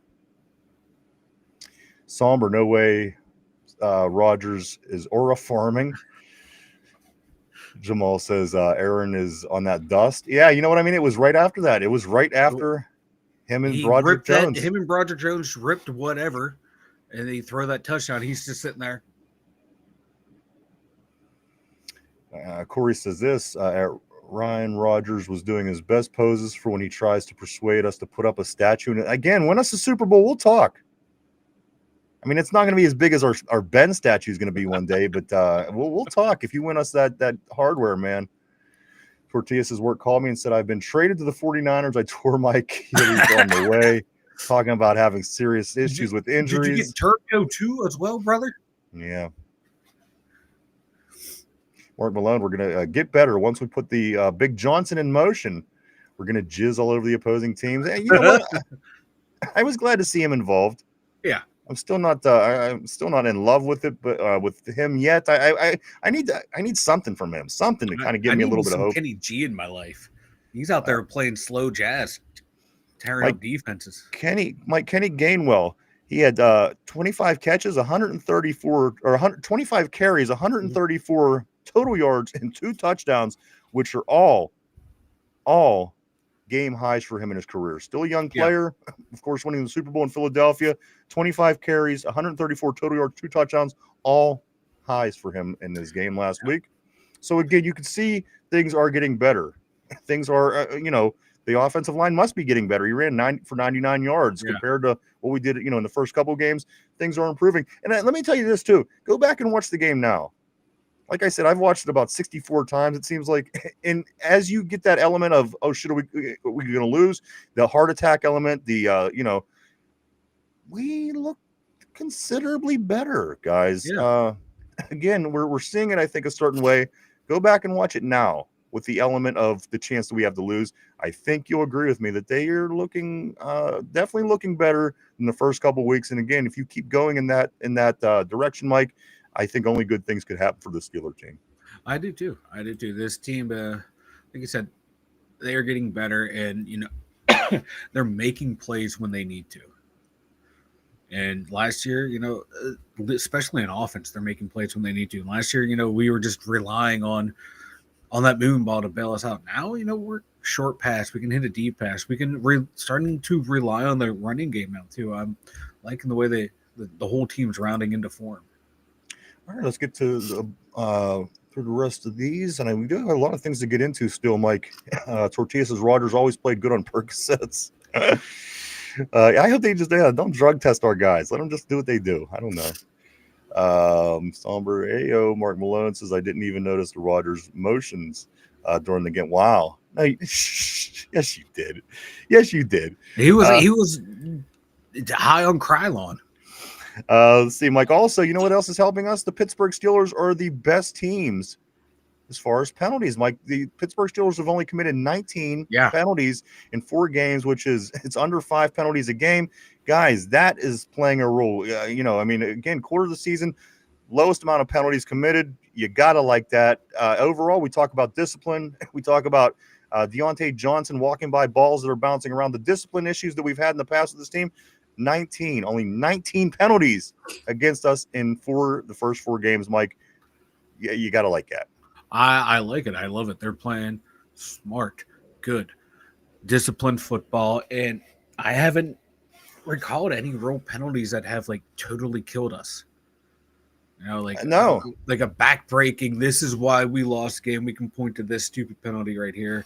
Even when things were getting chippy, guys were not reacting.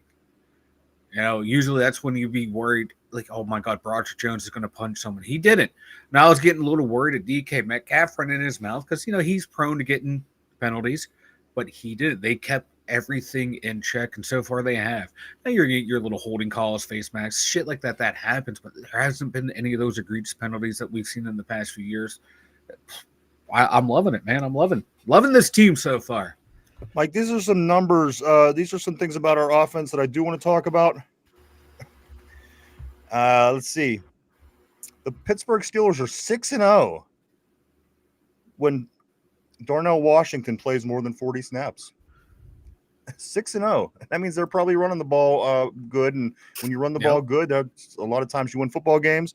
6-0 in his career, the Steelers are when he plays at least 40 snaps. Here's another one, Mike. Roman Wilson. He had 3 snaps in week 4. Mm-hmm. So this is a guy that, again, we're trying to figure out what we're going to do now with the Calvin Austin injury. He went from 3 snaps. He had a big preseason. He had 4 catches, 96 yards, a couple big ones.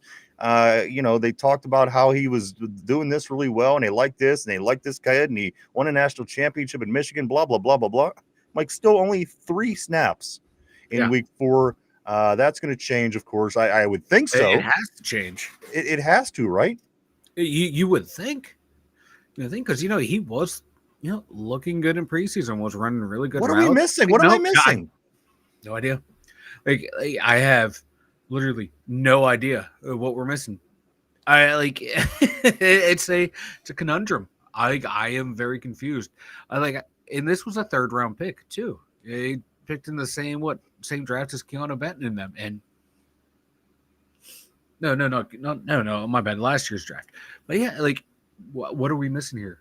I have no idea what we are missing, because he had that preseason that should have earned him some playing time out there in the regular season. I know Aaron Rodgers was hard on him, wanting him to do things, unless there's still a disconnect between those two and he's not comfortable with them out there. I do not know. And finally, not finally, but Mike, also the PFF scores for the week. I find some of them interesting. Yeah. These are the top 5 on the offense and the top 5 on the defense are PFF scores. The best PFF score for the Steelers from this past game against Minnesota was 91.1. DK Metcalf leading the way. Number 2, Kenneth Gainwell with an 85. McCormick with a 79.3. Siamalu with a 66.9. And rounding out the top 5, Mike Connor Hayward with the 62.2 on the weekend. Not the quarterback or anything that is leading this team and doing things. Connor Hayward, Mike, number 5 on the top PFF scores. And then on defense, it gets even a little bit more confusing here as Cole Holcomb with 87, James Pierre, who did get an interception, got taken back off him, an 85.2. Deshaun Elliott, no problem with that. Jack Sawyer, 76.5, and then Nick Herbig below Sawyer with a 76. Mike, the PFF, this is why I don't trust anything the PFF ever says. This is exactly, listen, if somebody comes onto our show and says, why don't you like the PFF? They're very informative. I point to things like this. Yes. Like Jack Sawyer got a higher grade than Nick Herbig. Exactly. And this is great too, because this week, for the Chiefs defensive coordinator, Steve Spagnuolo, he was asked about PFF grades and shit like that. He's like, well, no, we don't look at that. He's like, yeah, we'll use their advanced analytics stuff that they track, but PFF grades mean nothing because they're like, they don't know what my guy's assignment is. They don't know, like, when we see this offense, who's supposed to flip to who. They don't know that we made a call out on the field that someone missed, and now that's how you have a blown coverage. You think player A is the one who blown the coverage, and you find out it's not even player B, it's player C who missed this signal. And yeah, PFF is their grades. They're all subjective. They're a joke. I like their advanced analytics, but yeah, these grades are a joke. It's sometimes you get more credit for a pressure than you do a sack. Again, Jack Makes no Sawyer. sense. Exactly. Hold on. What did he do? Mike, James Pierre What did he do? finished 10 points higher than Nick Herbig. And Nick Herbig was all over the place. Yeah, again, sacks and everything else. So that's PFF in a nutshell. That's why I just, it's take it with a grain of salt. I always say that. I just don't. Again, it's interesting, again, the way they break things down. But at the end of the day, you look at results like this, tells you it's such garbage. It really is, Mike. And at the end of the day, why does all the Cleveland Browns always sitting at the top of the PFF list? You know what I mean? Exactly. So come on. And people like regurgitate these grades like it's gospel. You're right. I would love to see Terry Bradshaw's PFF grade. Right? Guy only won 4 Super Bowls. Like Aaron Rodgers, he's like what 30th in PFF ranking. Like get the fuck out of here. Jim Kelly's PFF is higher than Terry Bradshaw because he went to 4 in a row. Yeah. Ooh. Guys, again, 7.9. It was a record 7.9 million people tuned in to watch the game in Ireland. That is up 68% from last year's game. Of course, the Steelers there. Not much of a surprise to anybody. Yeah. And people said, like, this game, I think the announcers were saying, like Greg Olson said, this felt more like an actual home game for the home team. It looked Whereas like all these other games, they feel like a neutral site game. Like this one, like that just shows, like, yeah, Steeler fans. Mike, let me ask you this. You getting up early on Sunday to watch the Browns and the Vikings in London? I might. I didn't hate that. I mean, now that it's said and done. Yeah, it wasn't bad. Again, I did it different. I think I will. I think I will just to see, okay, this vaunted defense and offense from Minnesota, and I want to see how great this Cleveland defense is. It should be a low scoring game. It should be 2 great defenses. Should be a low scoring game. Let's see, Corey with rookie quarterback in there too. Phil still says fudge better not just be the luck of the Irish. Yeah, you're right. I hope not either. But here's the thing: this is a team, guys. Say what you will. They won 15 games last year in the preseason. I think Sam Darnold certainly played a role in that, and I think we've seen that in game 2 when he was against Seattle.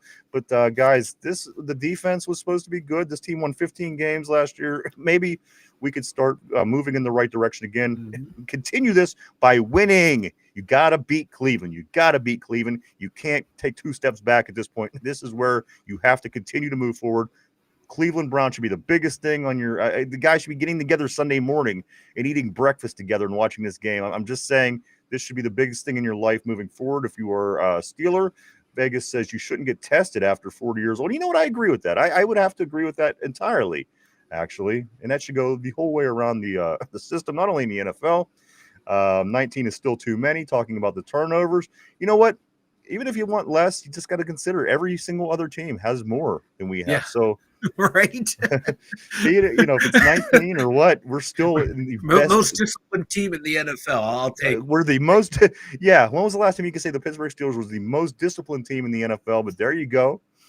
Corey says Vegas 4 penalties a game isn't awful at all. Most of those were ticky-tack garbage, like the Harmon penalty or the adrenaline of speed, like hitting someone late or accidental face mask, which I'm seeing that other teams are getting away with. Definitely a couple times during the game last week, I seen at least enough to get a little jerk on a face mask that we didn't get the call. Mark Malone says, I really didn't notice the Rodgers stuff. I must have been holding a beer can to the sky, taking a rip off the keyboard duster or something, but I only saw the crap after the game. It's comical. That's all. It's comical. And again, if we weren't winning, it would be annoying. Exactly. Winning cures everything, baby. Winning does cure everything. Otherwise, I'd be ready to kill him. Losing games, and he's making poses and shit in the middle of the field. But again, we're winning. I totally dig. Continue doing your thing, bro. As long as you keep winning. Cleveland. Don't let that leave your head. Jamal says, Corey, appreciate you, Broham. What's yours? And they're getting all situated on their shows. Of course, do check out both of them up on the board. They both have a lot of information about their shows. Conspiracies, Religion, Cryptid Podcast for Corey. Go check them out. Also, Mike is going to put up the link for the CBS Pick'em on the board as well, as we're about to get in the results for that and pick our games for this week, Mike. Don't forget to get on, do your picks if you haven't yet, because the 49ers and Rams play this evening, and you don't want to miss out on a chance to win every single game that you can as we head into week 5. Mike, let's get to I want to get to the results from the pick'ems from last week as Mike is preparing to put that up on the board. Again, sign up, guys. It takes 30 seconds. It costs absolutely nothing. Take your picks with us and everybody in the terrible board. See how well you do. See how well it stands up, guys. Again, Mike, we have a close race as we are heading into week 4. This is what it looks like from a total standpoint. RB from the terrible board on the very top, Mike, 47 games correct through 4 weeks of the NFL. Richard has 46 right behind him, Mike. Richard 46. Tied with Richard is Vegas. They both have 46. I'm in third by myself with 43. Finch and you are tied in fourth with 42 points. Cody 41. Corey at 40, Derpy at 40, and Fearless Steel making a huge he's catching up, Mike. Fearless Steel, you got to watch out for him at 35, who missed the whole entire week 1. So you got to take, just like the Steelers and the Browns, you got to take everybody serious in this. This is the way that it played out last week, guys. Let's see right here. Vegas, he got 11. He won the week. RB, Richard, Mike, Cody, and Derpy and Fearless Steel all got 10 games. 10. They all won 10 games, Mike. 1, 2, 3, 4, 5. 1, 2, 3, 4, 5, 6. He has got 10 in second place. I was in third place with 9 correct. Finch 8, and Corey he was in last this week with 7. Loser is the biggest loser. But guys, I got to be honest with you. The way it's playing out, Mike, the top. Everybody, listen, from RB to Derpy is either Derpy has 40, RB at the very top has 47. That's how close everything is. And even Phil is still, like I said, Mike, he's just one good week away from passing Derpy, and he didn't play a whole week. So guys, jump in, sign up. It's free. It just takes very, very quick. You could get in, sign up, and it costs absolutely nothing. Get in, make your picks again tonight. Don't forget to get in and do it before the 49ers take on the Rams in LA tonight. Mike, let's get into your picks. Yeah, I mean, Vegas isn't wrong, but still, again, we didn't think that Phil got right back in it, guys, and look what Phil did. That's the only thing I can really refer to on this one. Mike, let's get into the games of the week and what your picks are going to be moving forward. For here on the show, Derpy did submit his games because he was not able to be in today, and also Finch as well. So let's get in on these games for this week. See where we sit, Mike, and then we'll start getting ready to round third base, wrap up things, and get into the question of the day. Mike, this is what your NFL schedule looks like this week. Let's start at the very top. The game on tonight is the 49ers at the Rams. Mike, who do you like in this game? I'm taking the Rams. They're the healthiest out of the two teams right now. The 49ers have everyone banged up. They're showing their wide receivers for the 49ers. Like, who the fuck are these guys? Yeah, right. They have nothing.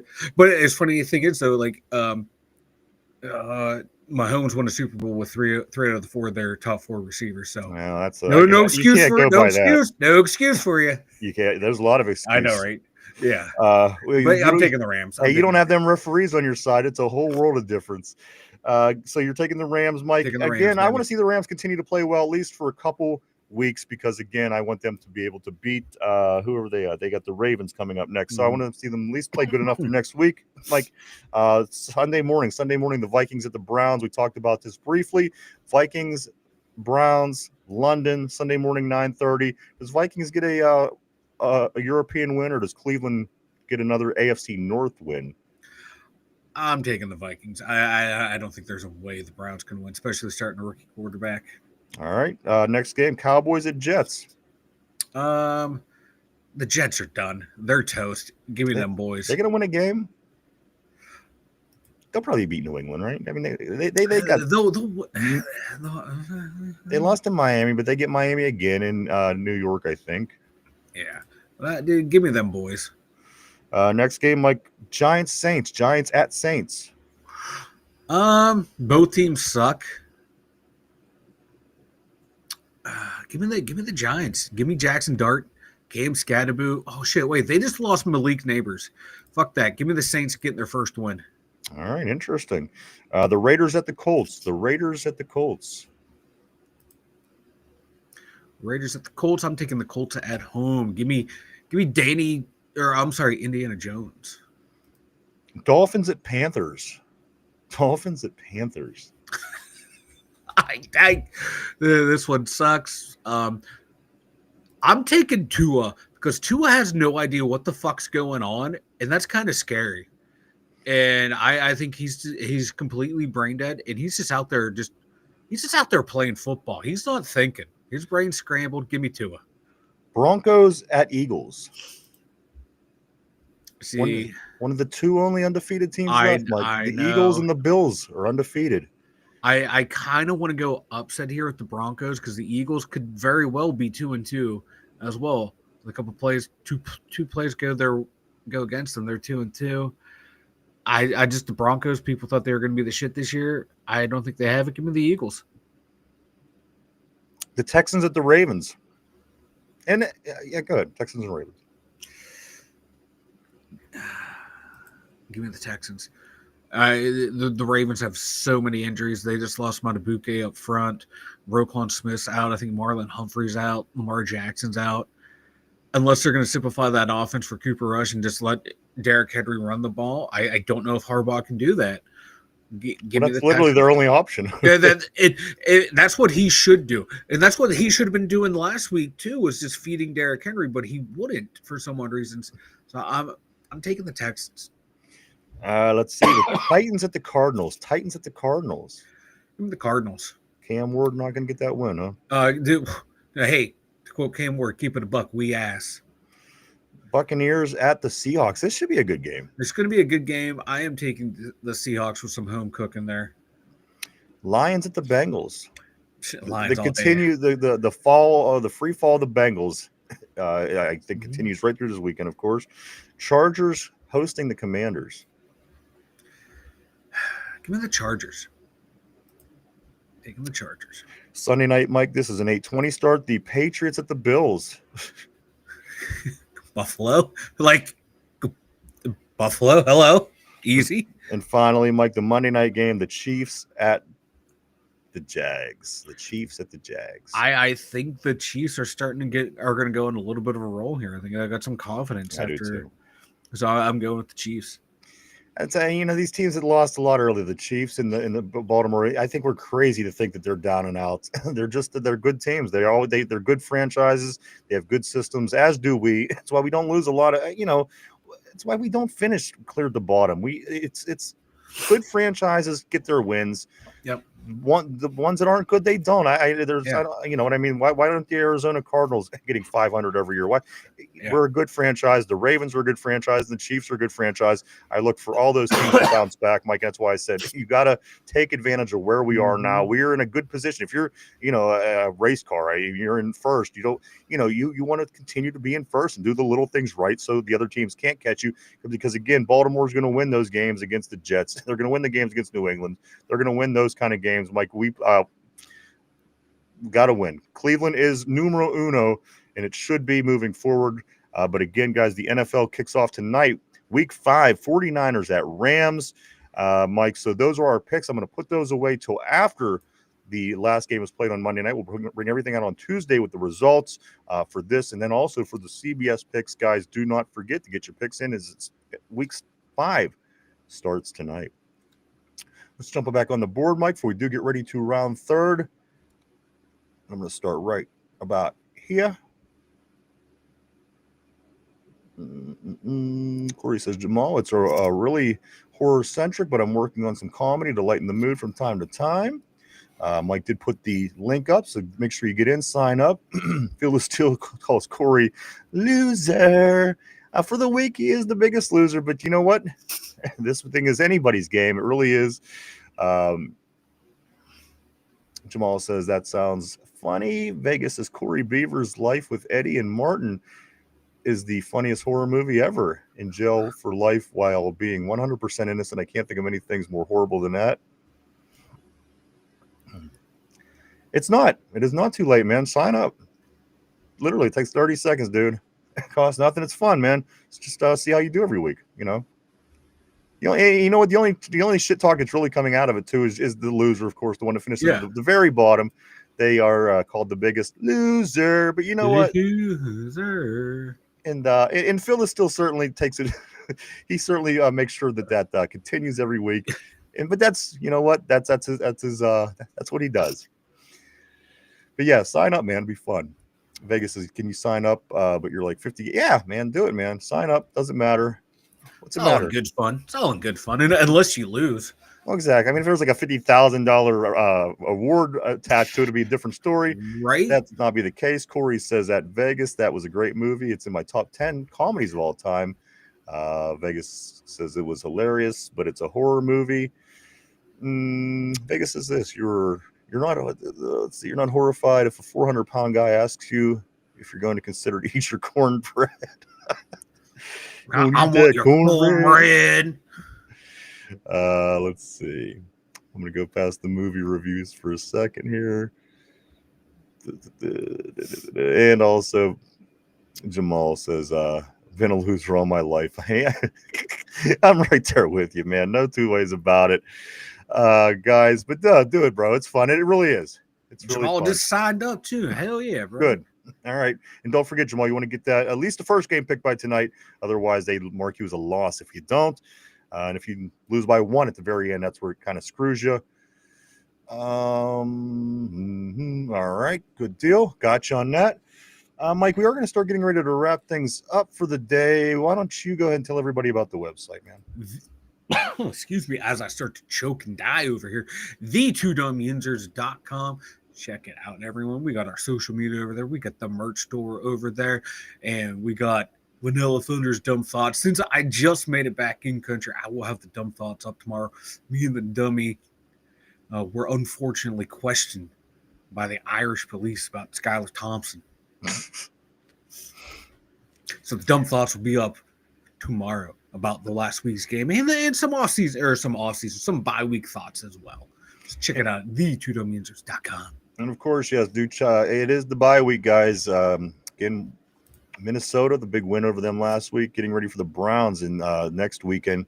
Mike, here is, yes, go check it out, everybody, www.the2dumbyinzers.com. Here is the question of the day. Mike, put on your thinking caps. Everybody at home, everybody on the board. Here we go. Question of the day. Since 1999, the expansion Browns leading passer is Baker Mayfield with 14,125 yards, guys. Question of the day is, who in that period of time was the second best passer? Since 1999's Cleveland Browns expansion team, Baker Mayfield is the leading passer for the Browns with 14,125 yards. Who is the second best passer in that period of time? Take a minute to think that over. We're live 5 days a week right here, 11:30 to 1:30 p.m. Every day, Monday through Friday, right here on the tube. On the tube. Phil is still saying Vinny Testaverde. Vinny Testaverde might be number 2 all time, or since 1999 at least, the past 26 years, is what Phil is saying. Vegas says, has there been an NFL game in Australia? I don't think so. Phil has still noticed that Vanilla's hands went down during the question, so he's saying don't. Holding my microphone. So then he grabs the microphone to throw us off. Vegas is saying I'm going over here. Vegas is saying I'm going with JD Vance's favorite player, Tim Couch. Not a bad fit. Corey says, I'm sure I'll lose in the future. LOL. It's a long season. Hey, man. Hey, it doesn't matter, dude. Like, seriously, we're all going to lose. We're all going to win. What the shit, man? It's fun. So I got Tim Couch, Mike. Trent Dilfer 007 is saying on the board right now. Vinny Testaverde was brought up by Phil the Steel. Which way are you thinking? What's going on in your head? Deshaun Watson. Jamal is saying. Jeff Garcia. The one quarterback, was it Anderson? I forget his first name. Derek Anderson. It was like between Jeff Garcia and Derek Anderson. Because I know Anderson made it to a Pro Bowl and he did all right his tenure there. He was good when he was there. Yeah. I think he beat us once or twice and played really well. Fuck it, I'm gonna go with Derek Anderson. Corey's saying I'm going with Vinny as well. No other quarterback was there long enough to be the leader at any time, but eating shit. So we got Vinny, Watson, Dilfer, Couch, Vinny. A lot of good picks, guys. I mean, you have about 143 to pick from. I know. I'm just picturing that jersey. You're right. So, Mike, you went with who? Derek Anderson. Derek Anderson. On 007 is saying Vinny was gone by 99. And then Jamal was saying Jeff Garcia was good. But he says, oh, yeah, Derek Anderson. And then finally, isn't one day indentured servitude from Derpy the grand prize? Yes, we are sending Derpy off. We're sending him in that the big Fragile box from the Christmas Story movie. If you see the big box that says Fragile on the side of it with all the hay, Derpy will be showing up in that. If you do win it all, that's the grand prize, Mike. So you're going to stick with Derek Anderson. Yes. That's your final answer, correct? Yes. All right, yes, locking Mike in. Mike, you were locked in. Question of the day: since 1999, the new expansion Cleveland Browns highest passing leader is Baker Mayfield, 14,125 yards. Mike, I'm looking for the number 2 best passer in that period of time since 1999, and I'll give you the numbers. 11,121 yards is the amount of yards that this next quarterback got. A lot of different answers on the board. Seeing Jeff Garcia, Derek Anderson, Vinny Testaverde, Deshaun Watson, Trent Dilfer, Tim Couch, and Mike said Derek Anderson. Guys, so here it is. The number 2 best quarterback in Cleveland since the return of the Browns in 1999. Number 1 being of course, Baker Mayfield. Number 2, with 11,121 yards, is, in fact, Tim Couch. No shit. Tim Couch. So, yeah. Wow. There you go. I think he was their he was their number 1 pick in 1999. He was. I didn't realize he played that long. So there you go. Tim Couch, the second best expansion Browns quarterback of all time. I do want to say, guys, if you are checking out the games this weekend, you might want to stop and grab yourself a case of Duquesne Pilsner. The guys at Duquesne Pilsner, Mike, they certainly don't cut no edges when it comes time to including and promoting us with everything that they did. They just added another post last night. Show the guys some love over at Duquesne Pilsner.